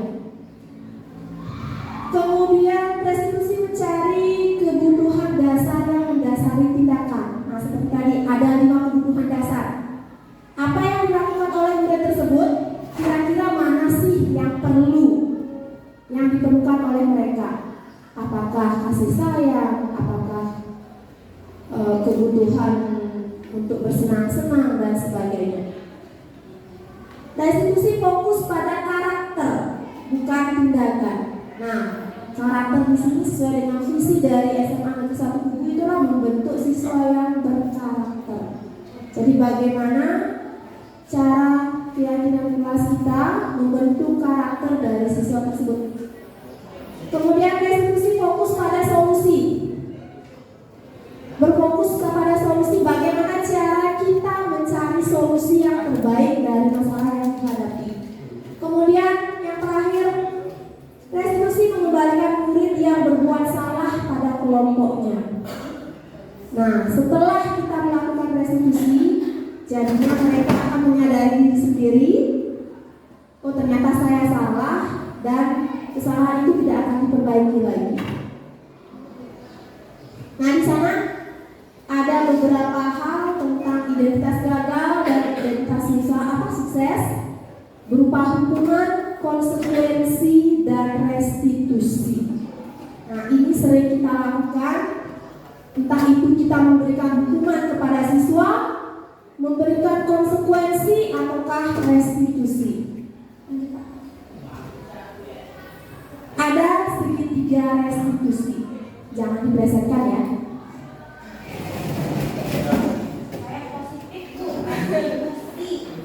Oke, di dalam segitiga restitusi itu ada 3 hal yang harus kita lakukan di dalam menyelesaikan sebuah masalah yang dihadapi oleh siswa ataupun yang kita hadapi. Jadi tidak hanya berlaku untuk siswa saja, berlaku juga untuk diri kita sendiri sebagai seorang guru jika menghadapi sebuah masalah. Yang pertama itu adalah yang paling bawah, itu adalah menstabilkan identitas. Artinya, bagaimana kita melakukan kesalahan. Semua orang pernah melakukan kesalahan. Tidak hanya Anda saja, tetapi saya juga pernah melakukan kesalahan. Itu untuk menstabilkan. Nah, kemudian yang kedua itu adalah validasi kebutuhan. Validasi kebutuhan di sini tentunya kita punya alasan. Alasannya apa sih kita melakukan kesalahan itu? Itu yang harus kita tahu. Seorang murid melakukan kesalahan, misalkan dia terlambat sekolah, kita tanyakan kenapa kamu bisa terlambat sekolah. Nah, di sanalah kita memvalidasi, menanyakan alasan apa yang mendorong dia melakukan sebuah kesalahan.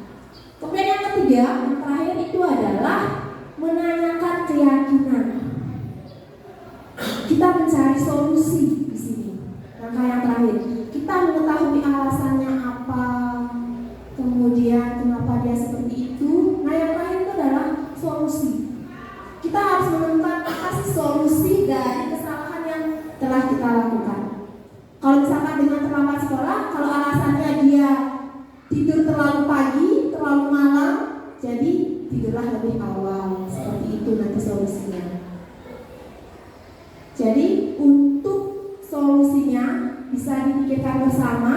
Mungkin dari siswa tersebut yang memiliki masalah bisa memberikan solusinya seperti apa, atau mungkin kita sebagai seorang guru bisa memandu mereka untuk mencari solusi seperti apa. Jadi biarkan mereka yang memiliki masalah yang memberikan solusinya, bukan dari kita. Karena apa? Kalau mereka punya solusi sendiri, oh saya akan begini, maka keinginan intrinsik dia, keinginan dari dalam diri sendiri, keyakinan dia itu akan lebih tinggi. Jadi dia lebih tahu, oh kalau saya begini, saya harus begitu. tidak boleh begini, tidak boleh begitu. Penyelesaiannya adalah dengan cara begini. Nah, seperti itu. Kalau terlambat sekolah karena dia terlambat tidur terlalu pagi, begadang, main game, main FF dan sebagainya, mungkin bisa dikurangi. Main gamenya di stop, tidur lebih awal, kemudian bangun lebih pagi dan berangkat sekolah tepat waktu sehingga dia tidak lagi terlambat. Lanjut Pak. Nah di sini sudah dijelaskan tadi bagaimana segitiga restitusi. Yang pertama menstabilkan identitas, yang kedua validasi tindakan salah, itu biasanya menanyakan alasan kenapa mereka melakukan kesalahan, dan yang ketiga itu adalah menanyakan keyakinan, solusi apa yang bisa diberikan. Nah di sini di dalam segitiga restitusi itu tentunya tidak boleh lepas dari 5 kontrol kita sebagai seorang guru. Yang pertama itu ada 5. Yang pertama ada penghukum. Kamu salah. Nah seperti yang di video tadi itu seorang guru dia bertindak sebagai penghukum. Kemudian yang kedua membuat rasa bersalah. Membuat rasa bersalah biasanya di sana tolong dong, kamu harus lakukan ini. Nanti kalau kamu tidak melakukan ini, saya dimarahi sama bapak itu. Nah, itu salah satu tindakan membuat sebagai seorang guru yang memunculkan rasa bersalah. Kemudian berbuat sebagai teman, posisi kita sebagai teman. Nah, biasanya di sini sama kita sebagai seorang teman rekan guru, bagaimana kita berteman, gaya bicara kita seperti apa, berlaku juga untuk murid. Kamu begini. Artinya nada kita santai, tanpa mengintimidasi, kemudian tanpa menyuruh atau bagaimana. Kemudian posisi kita sebagai pemantau. Kita hanya memantau, melihat tanpa memberikan solusi. Pemantau kita hanya menunjukkan peraturan apa sih, keyakinan apa, tanpa memberikan solusi. Itu kita sebagai pemantau. Kemudian sebagai manajer, nah ini adalah posisi kita yang paling tinggi. Sebagai seorang manajer, bagaimana kita bertindak sebagai seorang guru tanpa mengintimidasi, tanpa memberikan solusi. Kita bisa melakukannya dengan menggunakan segitiga restitusi dalam penyelesaian masalah.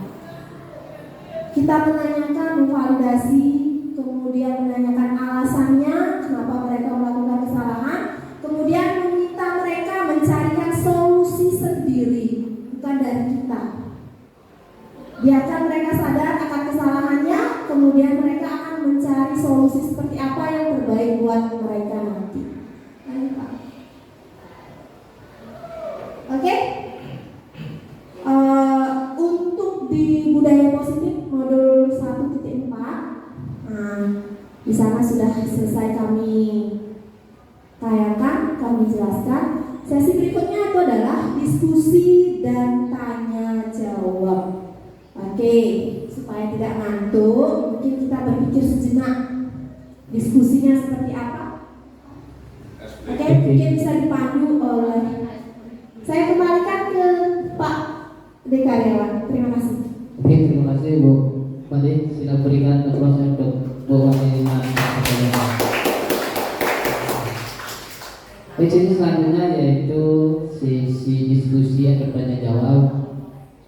Jadi kalau ada yang kurang pas gitu ya, kita diskusi. Sekali lagi di sini kami bertiga bukan menjadi narasumber yang kita berbagi untuk kelancaran program kami di CGP.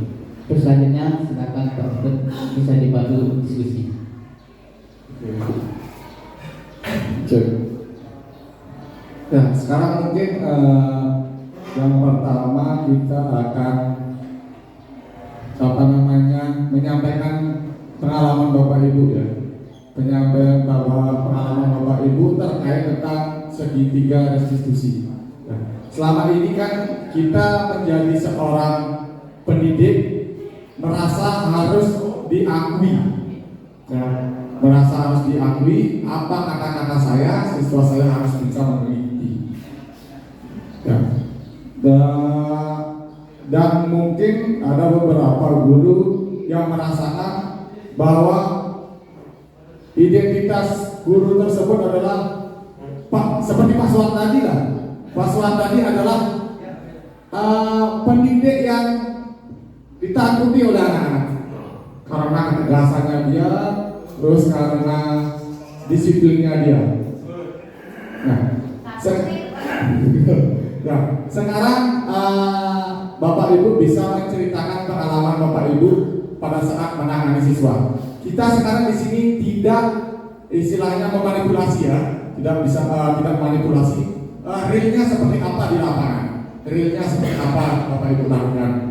Jadi bisa kita sampaikan di sini, nanti teman-teman bisa memberikan masukan. Ya, mungkin ada?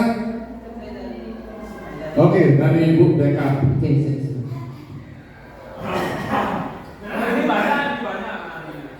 Baik, terima kasih atas kesempatan waktunya. Jadi sesuai pengalaman saya sebagai guru BK di SMA ini kurang lebih baru 3 tahun.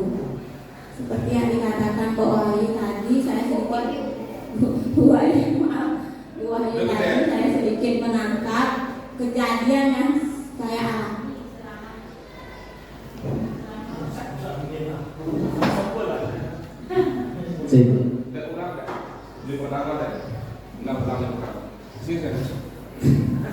Baik, saya ulangi ya. Selama saya menjadi guru BK, pengalaman yang pernah saya temukan di lapangan seperti tadi yang Bu Wahyu bilang kan, kalau misalkan siswa melakukan pelanggaran itu harus ada kesadaran intrinsiknya. Jangan langsung kita yang memberikan solusi, tapi siswanya yang sadar sendiri. Nah, kalau misalkan siswa itu sudah bisa sendiri sudah ada motivasi untuk berubah, tapi mengulangi kejadian yang sama seperti itu lagi, dan tidak hanya sekali, sampai mungkin ya karena saya terlalu banyak 4 kali, kadang seperti siswa terlambat itu setiap hari Senin kan pasti berjejer di lapangan banyak sekali. Sekarang sudah diingatkan untuk tidak melanggar lagi, tapi minggu depannya lagi melanggar dengan alasan yang berbeda-beda, ada juga yang sama. Nah, seperti itu kondisi yang saya temukan. Mungkin saya di sini minta solusi atau pendapat kita semua agar bisa beri masukan kepada saya sebagai guru BK. Terima kasih. Oke, terima kasih Bu Karen. Lanjut ya, lanjut Bu Leka. Yakin Pak? Aku dulu mungkin ya. Iya, Waduh. Oke, terima kasih. Ini guru BK yang mencari solusi lagi di motornya. Gimana ini? Oke. Yang jelas ya, kalau kita terapkan segitiga restitusi, itu kan pertama mereka meyakini saya tidak akan mengulangi dengan memberikan solusi bagaimana. Kemudian dia mengulanginya kembali. Nah, di sini menurut saya kita sudah menerapkan segitiga restitusi kepada anak tersebut, tetapi masih juga kemungkinan ada sesuatu, ya, ada sesuatu dalam diri anak tersebut. Nah, yang seperti tadi 5 kebutuhan dasarnya tidak terpenuhi. Nah, jadi kita harus tahu dari 5 kebutuhan dasar tersebut, kira-kira kebutuhan apa sih yang menyebabkan dia berlaku hal yang sama lagi. Jadi kalau kelima dasar kebutuhan dasar anak tersebut belum terpenuhi, otomatis dia akan mengulang. Walaupun dalam diri sendiri dia sudah meyakini saya tidak akan mengulangi lagi dengan memberikan berbagai solusi. Nah, dari sini saya mungkin bisa menyampaikan kalau 5 kebutuhan dasar anak tersebut harus kita tahu. Kalau sudah kita tahu dan kita bisa bantu ya, bukan kita penuhi, kita bisa bantu untuk memenuhi ke dasar anak tersebut. yang tidak terpenuhi, mungkin kejadian yang tersebut lagi pengulangan kembali itu akan diminimalisir. Mungkin seperti itu Bu yang bisa saya sampaikan. Jadi kita harus tahu dulu kebutuhan dia itu apa yang dia inginkan. Apakah dia ingin kebebasan, apakah dia ingin kasih sayang, ataukah ingin bertahan hidup dan lain sebagainya. Itu yang harus kita tahu dulu. Kalau walaupun dengan segitiga restitusi sudah selesai, tapi dia mengulangi lagi, nah mungkin itu yang solusi yang bisa saya berikan. Oke, selanjutnya.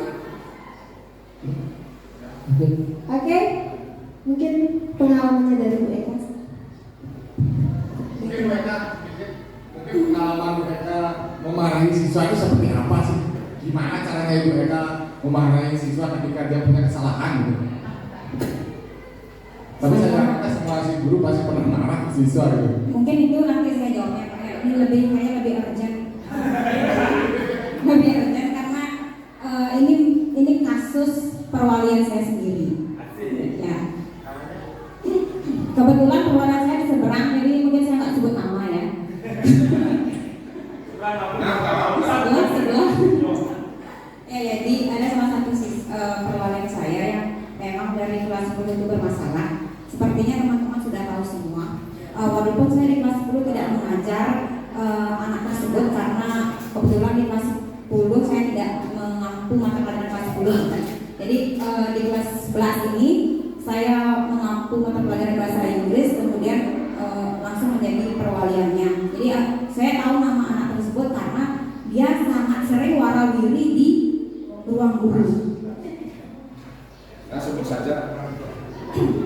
Yang sering sekali warawiri di ruang guru, dan ketika upacara bendera misalnya dia menjadi langganan sekali berdiri di depan, ya.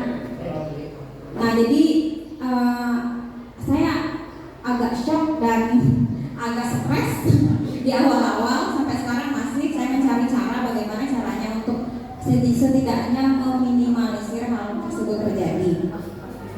Dan beberapa upaya saya sudah bekerja sama dengan guru BK-nya, kebetulan Bu Kadek ya, sampai Bu Fisik untuk mencari tahu, mempelajari latar belakang anak tersebut sampai orang tuanya dan nenek kakeknya. Nah, jadi yang bisa saya sampaikan di sini bahwa anak ini memang mempunyai masalah di keluarganya. Ibunya sudah meninggal, kemudian hubungannya dengan bapaknya itu memang tidak bagus dari kecil. Ya, tidak ada bonding antara anak tersebut dengan bapaknya. Kemudian keluarganya itu, sepemahaman saya dengan Bu Kadek, yang dibicarakan hanya pemenuhan materinya saja. Jadi yang kemungkinan yang saya dan Bu Kadek duit itu simpulkan bahwa anak ini memang kekurangan 5 kebutuhan dasar manusia itu, kasih sayang, kemudian penghargaan dan lain sebagainya. Nah, jadi karena ini masalahnya sangat kompleks dan tidak mungkin kita bisa selesaikan dalam waktu yang instan karena melibatkan banyak faktor. Kita ketahui bersama, kita sebagai guru di sini hanya beberapa jam saja. Ya, jadi mungkin yang paling lebih dekat dan lebih sering berinteraksi dengan anak tersebut adalah keluarganya. Tapi bagaimana jika keluarganya tidak memberikan kenyamanan itu?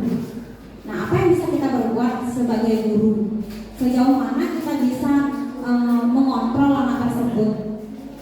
Nah, jadi saya yakin bahwa kita semua meyakini bahwa bagaimana caranya supaya anak ini bisa selamat dan bahagia, paling tidak sampai tamat SMA. Nah, kami juga berupaya seperti itu dengan melakukan pendekatan dan lain sebagainya. Tapi ya balik lagi ini sangat kompleks dan membutuhkan kerjasama antar semua warga sekolah, terutamanya ya guru mapelnya yang memang berinteraksi langsung dengan anak tersebut. Karena kita beda kepala, beda pemikiran, dan beda penanganan. Jadi misalkan ketika anak ini kebetulan saya pernah konseling beberapa kali dengan Bu Kadek Dwi, dia dengan secara sadar mengatakan bahwa kenapa dia sering melanggar, kenapa dia sering melakukan hal-hal di luar nalar kita sebagai seorang manusia gitu ya, karena dia ingin diperhatikan. Dengan cara itulah dia bisa dinotis oleh orang-orang. Jadi kami sudah bilang, oh cara kamu mendapatkan perhatian itu salah, tidak seperti itu caranya. Kamu mungkin merasa diperhatikan, tapi orang-orang tuh gedek, kesel karena kamu bobel, dikasih tahu sekali dua kali tidak mempan. Tapi dia senang. Saya sangat sedih mendengar pernyataan anak yang bilang, saya senang Bu dihukum. Saya senang. Saya bilang seperti Pak Ojan bilang tadi bahwa pasti kamu malu kan kalau diperlakukan seperti itu, dikasih intonasi tinggi, ditunjuk-tunjuk, diteriakin, dibilang anak yang kurang ajar, nakal, nggak tahu adab dan lain sebagainya, sampai berdiri di depan ratusan siswa dan puluhan guru melihat kamu bahwa kamu memberikan label kamu anak yang jelek, anak yang jahat, anak yang macam-macam, ya. Tapi ternyata dia jawabannya apa? Jawabannya di luar nalar sekali. Dia bilang, saya senang Bu, saya senang dihukum karena dengan itu saya diperhatikan. Itu sudah nggak masuk akal buat saya. Nah jadi ya saya di ruang ini, di forum ini saya sangat senang sekali bisa mengeluarkan unek-unek saya selama ini. Jadi bagi teman-teman yang mungkin menjadi guru mapelnya juga, ya kita bisa bekerja sama untuk menyatukan persepsi, menyatukan pikiran bagaimana caranya untuk menangani hal tersebut. Ya, sekian, terima kasih. Oke, terima kasih Bu Eka. Ternyata Bu Eka punya masalah yang sangat berat. Karena kan salah satu siswa tersebut kan sering-sering serang guru lah dan kebaikan. Nah, mungkin ini Bu Eka, saya tidak apa istilahnya, tidak sangat mahir untuk melakukan hal seperti ini. Tetapi saya mungkin Bu Dwi sama Bu apa namanya itu Bu Taufik tahu saya punya perwakilan yang namanya si Dudu. Sama panggil saja Dudu. Dan bahwa kenapa orang tuanya kan sampai nangis-nangis di sini Bu, sampai nangis-nangis. Ternyata waktu orang tua sama orang tuanya pendekar pulang, saya antar orang tuanya. Saya tanya lagi sama ibunya bahwa anak tersebut tidak dapat kasih sayang penuh kepada seorang ayah. Dia tidak punya sosok seorang ayah setelah dia kelas SD, tamat SD. Karena si Dudu ini dia diberi apa namanya perkataan bahwa kamu itu cara ngebencong ya, cara ngeluh, itu cara ngeluh, sing bukan di kalian apa di paling sih ngelawan ya. Akhirnya makanya sekarang itu saya sama Didi itu gak pernah hukum Didi Bu. Ketika dia punya kesalahan, pasti aja negara. Ketika dalam pelajaran olahraga, ketika dia membuat hal-hal seperti tadi Ibu untuk mencari perhatian lebih, setelah pelajaran olahraga saya pasti ada bicara dia duduk ya. Setelah di depan apa namanya itu di kolam itu sering saya duduk sama dia ajak diskusi kenapa kamu seperti ini. Dia sebenarnya udah tahu kesalahannya dia. Seperti tadi Bu Eka bilang, mereka sudah tahu, cuma si Dodo ini dia tidak bilang bahwa dia itu senang melakukan tersebut. Saya yakin Galang itu melakukan apa namanya si Dodo melakukan hal seperti itu, menjawab seperti itu karena dia ingin merasa dirinya itu bangga Bu. Dan bangga saya itu melakukan seperti ini, bahwa saya senang. Tapi saya yakin dalam hati kecilnya itu dia pasti merasa sedih, ya, merasa sedih karena punya masalah itu. Jadi hal melakukan segitiga restitusi ini tidak bisa kita lakukan hanya segelintir guru saja. Apa saja? Di sini ada 10 orang gitu, sama kita bertiga 13 orang untuk melakukan pemecahan masalah dengan segitiga restitusi ini tidak bisa, saya yakin tidak bisa karena dengan jumlah siswa tersebut. Ya. Tetapi kalau kita guru-guru kompak untuk melakukan hal seperti itu dengan pemikiran yang sama, dengan cara yang sama, mungkin bisa memperbaiki sedikit-sedikit. Ya. Seperti Dodo lah, ya Bu. Dodo itu sekarang kalau dia nggak sekolah, waktu ini dia bilang sama saya, Bu, Pak Ujang, yang jadi 1 bulan marepin capok yang saya masuk oleh gitu, marepin capok saya bulan lebih, itu sih masuk. Walaupun hari ini dia ada sekolah juga, bahwa dia itu di grup, besok saya pasti akan tanya ngobrol gitu. Mungkin pendekatan seperti itu yang bisa kita lakukan. Tapi terkadang kita kan, karena gini ya udah, zamannya kita sekarang sama zamannya kita dulu sama yang sekarang itu kan berbeda. Mungkin bapak ibu guru dulu waktu masuk terlambat cuma ada sampah ya guru nih, si ngotong buku lompat dari penghabisan. Tetapi anak-anak sekarang tidak bisa kita lakukan seperti itu. Jangan samakan lagi yang dulu sama yang sekarang. Ya, terkadang kan kita guru-guru seperti itu kan. Wih, bidang aku masuk, kayaknya aku nih, bahkan dia disiplin dan sebagainya. Tapi kita tidak sekarang. Contohnya bapak ibu udah punya anak. Kalau bapak ibu punya anak, lakukan didikan seperti ini di rumah. Yakin anak tersebut ini kedepannya itu akan terus nurut sama kita, nggak membangkang sama kita. Pasti akan seperti itu. Karena jaraknya ini jangka panjang, bukan sekarang. Sekarang oke, besok bisa enggak. Seperti itu. Mungkin dari teman-teman yang lain bisa memberikan pengalamannya terkait tentang masalahnya BK. Mungkin Pak Pasar. Tapi lagi karena waktu yang satu ya. Cek.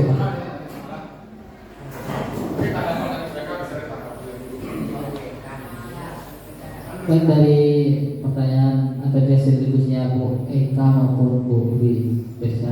Baik, terima kasih terkait dengan masalah yang dihadapi oleh Bu Eka. Rasanya setiap hari juga pasti memiliki permasalahan yang sama. Ada saja dalam satu kelas siswa itu bermasalah Bu Eka. Ya, pengalaman dia juga dulu di kelas 10 ya, dari wali kelas 10 ada juga seperti itu kan kasusnya, setiap hari melanggar, kemudian buat masalah juga seperti itu. Dan beberapa kali juga dia sama Bu Ade melakukan konseling di BK dan ternyata juga masalahnya ya dari internalnya ada dan eksternalnya juga ada. Ya, dalam hal ini lebih banyak di faktor keluarga sih sebenarnya. Ya, jadi kita sebagai guru tidak henti-hentinya memberikan semangat ya, dalam artian ketika kita tahu ternyata masalah siswanya melakukan kenakalan itu karena melakukan kenakalan itu karena memang dia ingin diperhatikan, kemudian ingin menunjukkan bahwa dirinya ada loh, tapi memang jalannya dia yang lakukan itu salah seperti itu. Jadi kita sebagai guru yang memang waktu dalam memberikan pembelajaran, memberikan nasihat itu cuma tidak begitu banyak ya. Jadi hanya memberikan arahan-arahan. Ternyata apa yang kamu lakukan itu kurang bagus seperti itu. Ya, arahannya seperti itu dan nantinya juga akan berpulang pada siswanya apakah mau akan berubah apa enggak. Tapi kembali lagi kita tidak intinya lah memberikan dukungan-dukungan positif yang nantinya akan memberikan pengaruh dalam diri siswa itu biar mau berubah seperti itu. Ya, jadi yang seperti itu ya, mungkin teman-teman yang lain ada masukan barangkali dan saya rasa semua guru juga pernah mengalami situasi apakah sebagai wali atau guru mapelnya. Ya, jadi mungkin tiap guru memberikan treatment, memberikan arahan yang berbeda-beda. Mungkin dalam kesempatan ini bisa di-sharing ya, sehingga kita bisa menarik kesimpulan dan mencarilah alternatif yang bisa menyelesaikan masalah yang dihadapi dari siswa itu. Seperti itu ya. Baik Pak Kerja, itu menurut ya. Oke, terima kasih Pak Imam Pasar. Mungkin ada dari teman yang lain mau menanggapi. Oke, terima kasih. Mungkin karena waktu Pak ya, karena waktu mungkin ini tanggapan terakhir saya. Ya, nanti untuk kasusnya Bu Eka, ya cukup kompleks sih sebenarnya. Ada beberapa kebutuhan dari anak tersebut yang tidak bisa terpenuhi. Faktor utama itu adalah dari keluarga. Tapi kita sebagai seorang guru, sebagai seorang wali, kita tidak bisa mencampuri urusan keluarga. Kita cukup sampai di sekolah saja. Sebagai orang tuanya di sekolah, kita cukup membina sampai di sekolah saja. Nah, kemudian mungkin yang bisa diterapkan, sharing aja ya. Ini bukan maksud saya menggurui, saya juga nggak tahu ini benar apa salah, tapi menurut saya kita sharing. Kita lihat di 5 posisi kontrol kita sebagai seorang guru. Pertama, kita sudah melakukan sebagai seorang manajer, kita tahu alasannya apa, mencari solusinya seperti apa, tetapi masih juga terjadi, terulang kembali. Nah, kemudian kita pilih, ternyata dia memerlukan kasih sayang. Kebutuhannya dia sebagai seorang anak itu perlu kasih sayang, artinya kurang kasih sayang, dan mungkin lagi satu itu kebebasan. Dia ingin bebas, dia kekurangan kasih sayang, saya ingin diperhatikan. Nah, seperti itu. Nah, bagaimana cara menanganinya yang hal seperti itu? Mungkin yang bisa saya sarankan, menurut saya pribadi, kita bisa bertindak sebagai seorang teman. Nah, seperti yang Pak Ojak tadi sampaikan, setelah setiap kita bertemu, mungkin ada waktu kesempatan, kita panggil, kita duduk, kita diskusi bersama, mungkin dengan seringnya berdiskusi, jadi kita bisa sharing. Jadi dia punya masalah, kita anggap dia sebagai teman, jadi dia mampu menyampaikan masalahnya seperti ini, dan kita juga sebagai teman memberikan solusi yang terbaik seperti apa, bukan lagi sebagai seorang manajer. Mungkin kita bisa menerapkannya sebagai seorang teman. Nah, kemudian jika terus-terusan seperti itu, ini adalah langkah yang paling akhir menurut saya. Dengan wali kelas sudah, konsultasi dengan orang tua sudah, bertindak sebagai seorang teman juga sudah, BK juga sudah menangani, tapi masih juga seperti itu. Ini hal yang paling terakhir yang saya anjurkan, anak itu perlu bimbingan ahli. Ya, jadi tidak semua anak yang bermasalah itu gila. Kadang-kadang karena kesenangannya, kebebasannya, kasih sayang dia tidak terpenuhi, dia mencari perhatian ke sana ke sini. Kemudian kita sebagai seorang guru BK yang paling ahli dalam menangani siswa tidak juga mendapatkan hal yang cerah, jalan keluar yang terbaik. Mungkin yang disarankan itu adalah konsultasi ke ahlinya. Mungkin dengan hal seperti itu, jadi pikiran anak tersebut sedikit terbuka. Karena saya pribadi pengalaman juga, saya pernah punya perwalian dengan kasus yang seperti itu berulang kali, dan saya sampai dengan orang tuanya juga konsultasi. Artinya bukan maksud saya sibuk sendiri, tidak, karena saya sebagai wali menasehati sudah tidak mempan. Kemudian konsultasi dengan guru BK juga sama, artinya tidak ada jalan keluar yang terbaik. Akhirnya saya bicara dengan orang tuanya, lebih baik ajak ke ahlinya, dan itu juga dituruti, syukur dituruti oleh orang tuanya. Dan dalam setiap kontrol saya juga tetap bertanya bagaimana hasilnya, perasaannya bagaimana. Nah, kemudian sampai akhir syukurlah dia sudah baik-baik saja, sudah bisa kembali tersenyum, bergaul dengan teman-teman yang lainnya. Itulah gunanya. Jadi kalau kita sebagai seorang guru, sebagai seorang wali, kita belum bisa menyelesaikannya, mungkin itu adalah langkah terakhir dengan konsultasi kepada orang tua. Jadi seorang anak yang seperti itu memang dia kekurangan kasih sayang. Jadi kalau kita tidak bisa memenuhinya, mungkin itu salah satu cara yang terakhir dengan berkonsultasi kepada ahlinya. Oke, terima kasih. Mungkin ada sharing lagi dari ibu bapak yang lainnya. Bagaimana? Ya.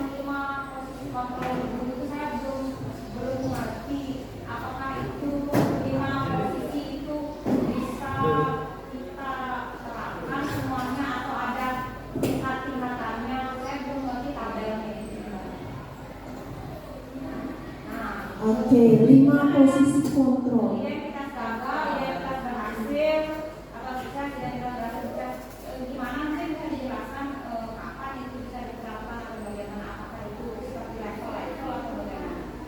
Oke, 5 posisi kontrol. Mungkin menurut ibu seperti level, kalau menurut saya ada juga.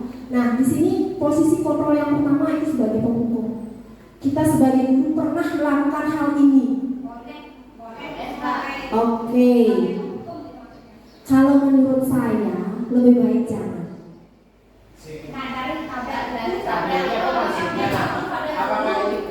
Oke, kalau sebagai penghukum, mungkin salah satu contoh tindakan. Si tindakan yang bisa yang menunjukkan kalau seorang guru itu seorang penghukum. Ya. Mungkin maksudnya Bu Eka di sini, kapan kita sebagai penghukum, kapan kita sebagai, sebenarnya kayaknya bukan gitu maksudnya. Kalau kita motivasi, sebagai motivasi diri kita, misalnya kita ingin berhasil, berarti kita harus sebagai manajer. Sebagai manajer bisa, seharusnya kita posisi kita itu seharusnya sebagai manajer gitu. Jika harapannya seperti itu, jika ibu motivasinya sebagai penghukum, berarti ibu identitas ibu sebagai pengajar, seorang mengajar adalah masih mendalam, masih mendalam. Itu maksudnya kan gitu nih. Kalau bukan dipilih. Itu maksudnya betul. Terima kasih. Dari 5 posisi kontrol itu kita diharapkan kalau bisa kita harus tetap sebagai seorang manajer. Ya, hindari posisi kita sebagai seorang penghukum, hindari. Kemudian membuat orang merasa bersalah, hindari kalau bisa. Kemudian sebagai teman, sebagai teman ini kita punya 2 posisi. Kapan kita sebagai teman, kapan kita sebagai seorang manajer. Sebagai guru.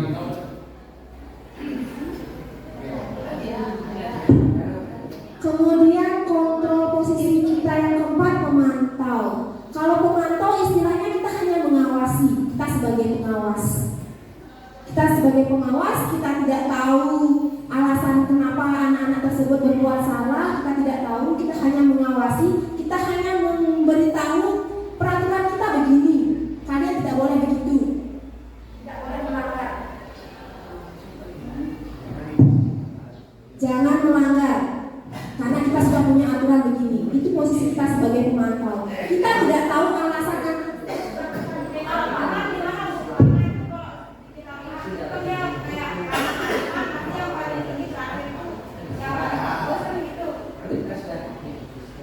Oke, sebagai teman,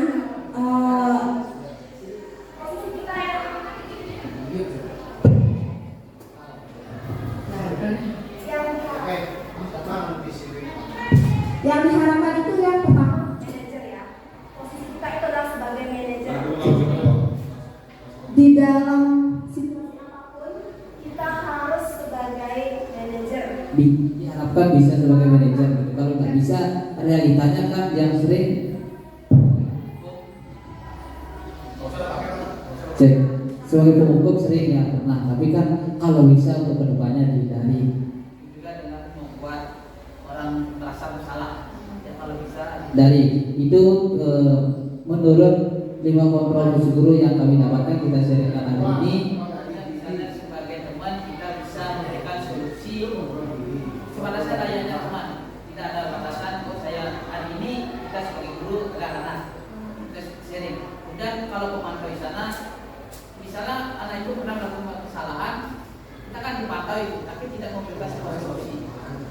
misalnya di dalam sudah mampu sebagai manajer, bisa dari semuanya itu tahu bisa menjelaskan, yang bisa memberikan solusi sehingga anak tersebut sadar apa kesalahannya dia dan menyadari dan tidak akan mengulangi perbuatan sendiri. Itu yang bisa saya lakukan.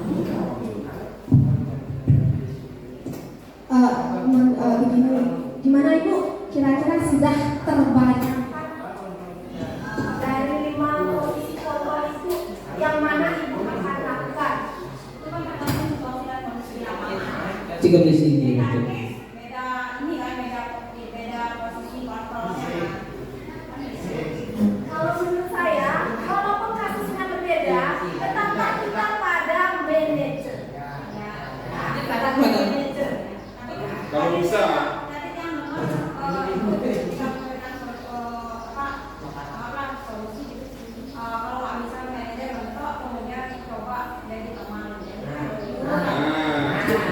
Bukan masalah turun. Artinya kita sebagai manajer kita sudah melakukan pembinaan dan terus berulang kali dilakukan kesalahan yang sama.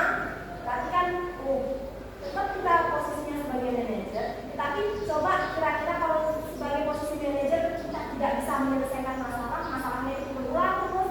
Coba kita posisikan sebagai teman. Opsi yang lain. Pemukul, membuat orang merasa bersalah, memantau, kita hilangkan itu. Coba kita posisikan diri kita sebagai seorang teman. Tetap manajer kita utamakan. Kita sudah melakukan sebagai manajer. Nah, tapi sebagai seorang manajer dia tidak lagi masih berubah, tidak berubah.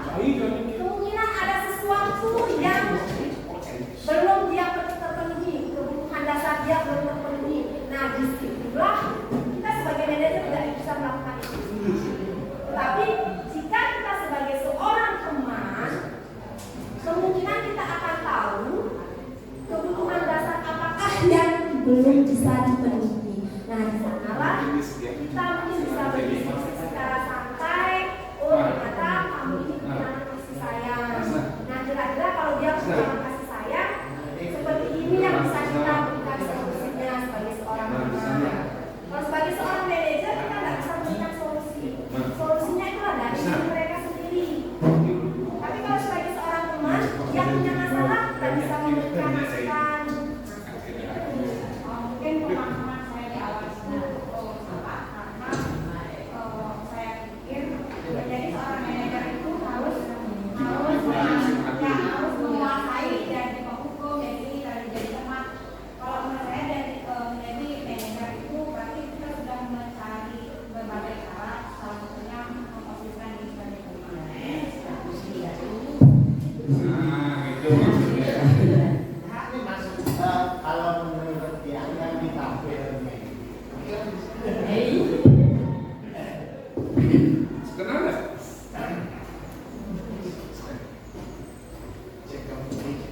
Karena mau gitu. Cek. ditampil ini yang kami bahwa jika kita berperilaku, misalnya di sebelah kirinya ini kan ada guru berdua, guru berkata, Ya, hasil dan ini. Misalnya jika kita sebagai menghadapi suatu permasalahan, menghadapi siswa yang bermasalah, jika ibu misalnya melakukan menghapus, menunjuk, berarti ibu di sana kontrol ibu identitasnya itu gagal sebagai penghukum di sana. Jadi ibu posisinya di sana sebagai penghukum jadinya. Bukan kita di tabel ini bukan pilihan, ya. Bukan. Jadi kita diingatkan bahwa jika kita sudah ingin identitas kita berhasil, motivasi diri kita ingin berhasil, jika ada sesuatu masalah sebaiknya guru berbuat itu yaitu mengajukan pertanyaan-pertanyaan. Berarti ibu sebagai manajer di sana. Jika ibu mengajukan pertanyaan-pertanyaan, contohnya gurunya itu berkata seperti apa yang kita yakini dan sebagainya. Nanti hasilnya akan bagaimana? Nanti di sana hasilnya akan menguatkan pribadi. Itu nanti kalau sebagai manajer. Jika ibu sebagai penghukum hasilnya apa? Memberontak, jadi ada pemberontakan, menyalahkan orang lain, berbohong, itu nanti dia hasilnya. Di sini bukan pilihan kalau ketemu masalah ini kita harus jadi manajer, kita duduk ke pengantar, enggak. Kita memposisikan diri sebagai apa ketika ada masalah. Kalau yang nakal kita perlu. Kalau penjelasannya begitu, ya yang bersama. Oke, terima kasih. Mungkin kalau diberikan contoh lebih real ya. Kalau diberikan contoh, misalkan Bu Eka ada siswanya yang terlambat. Kenapa kamu terlambat? Tidak tahu ibu duluan di kelas. Kamu coba bangun 5 kali. Nah, kalau misalkan seperti itu terjadi, berarti kontrol ibu, posisi ibu itu sebagai penghukum. Kemudian kalau pembuat rasa bersalah, contohnya, tolong dong kamu lakukan ini. Nanti kalau kamu tidak mau melakukan ini, nanti saya dimarahi sama Pak Kepala Sekolah. Artinya muncul nanti di sana ada rasa bersalah dari murid. Jadi posisi kalau ibu mengajukan perkataan seperti itu, berarti ibu menunjukkan kalau posisi ibu sebagai pembuat orang bersalah. Nah, kemudian kalau sebagai teman, ini mungkin lebih sering kita lakukan ya sebagai teman. Pada saat mungkin di kebersihan mungkin ya, kita berbicara santai, menyebut nama dan lain sebagainya, ngobrol asik dengan siswanya. Itu juga kita memposisikan diri sebagai seorang teman. Kalau sebagai pemantau, kita hanya melihat saja, melihat dari peraturan, melihat pokoknya tidak memberikan solusi. Kamu tahu peraturannya apa? Nah, mereka tahu, tapi kita tidak memberikan solusi apapun.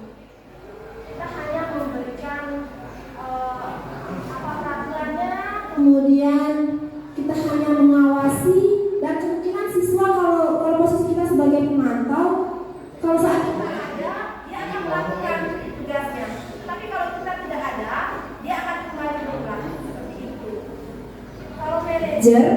Kalau manajer itu kita bisa mulai dari bertanya dan mengarahkan mereka untuk mencari solusinya sendiri bagaimana atas apa kesalahan yang dia buat. Nah, kemudian seperti itu. Nah, untuk kasus tadi yang disampaikan, di posisi kita sebagai manajer sudah tidak ada solusinya lagi dan berulang-ulang, mungkin kita bisa menerapkan posisi teman. Jadi kita tahu seperti apa. Cuma ini dalam kasus tertentu, tidak semuanya. Dalam kasus tertentu saja. Seperti yang disampaikan oleh Bu Eka tadi, kalau sudah sebagai manajer tidak ada solusi, diulang kembali, ternyata dengan diskusi, oh jadi saya tahu kalau dia kurang kasih sayang. Nah, di sanalah mungkin kita posisi kita itu adalah sebagai seorang teman. Nah, itu mungkin Bagaimana? Diskusinya cukup? Oke. Terima kasih atas partisipasinya. Jadi pertemuan pada hari ini bisa yang simpulkan bahwa intinya kita harus ada kolaborasi. Kolaborasi ini yang diharapkan adalah bisa menunjukkan pembelajaran yang harmonis sehingga tidak ada kesalahpahaman. Itu juga utamanya nanti sehingga bisa siswa itu bisa berhasil. Sekali lagi, jika ada kata-kata yang kurang berkenan dalam penyampaian kami dalam presentasi tadi dari awal sampai akhir, mohon dimaafkan. Kata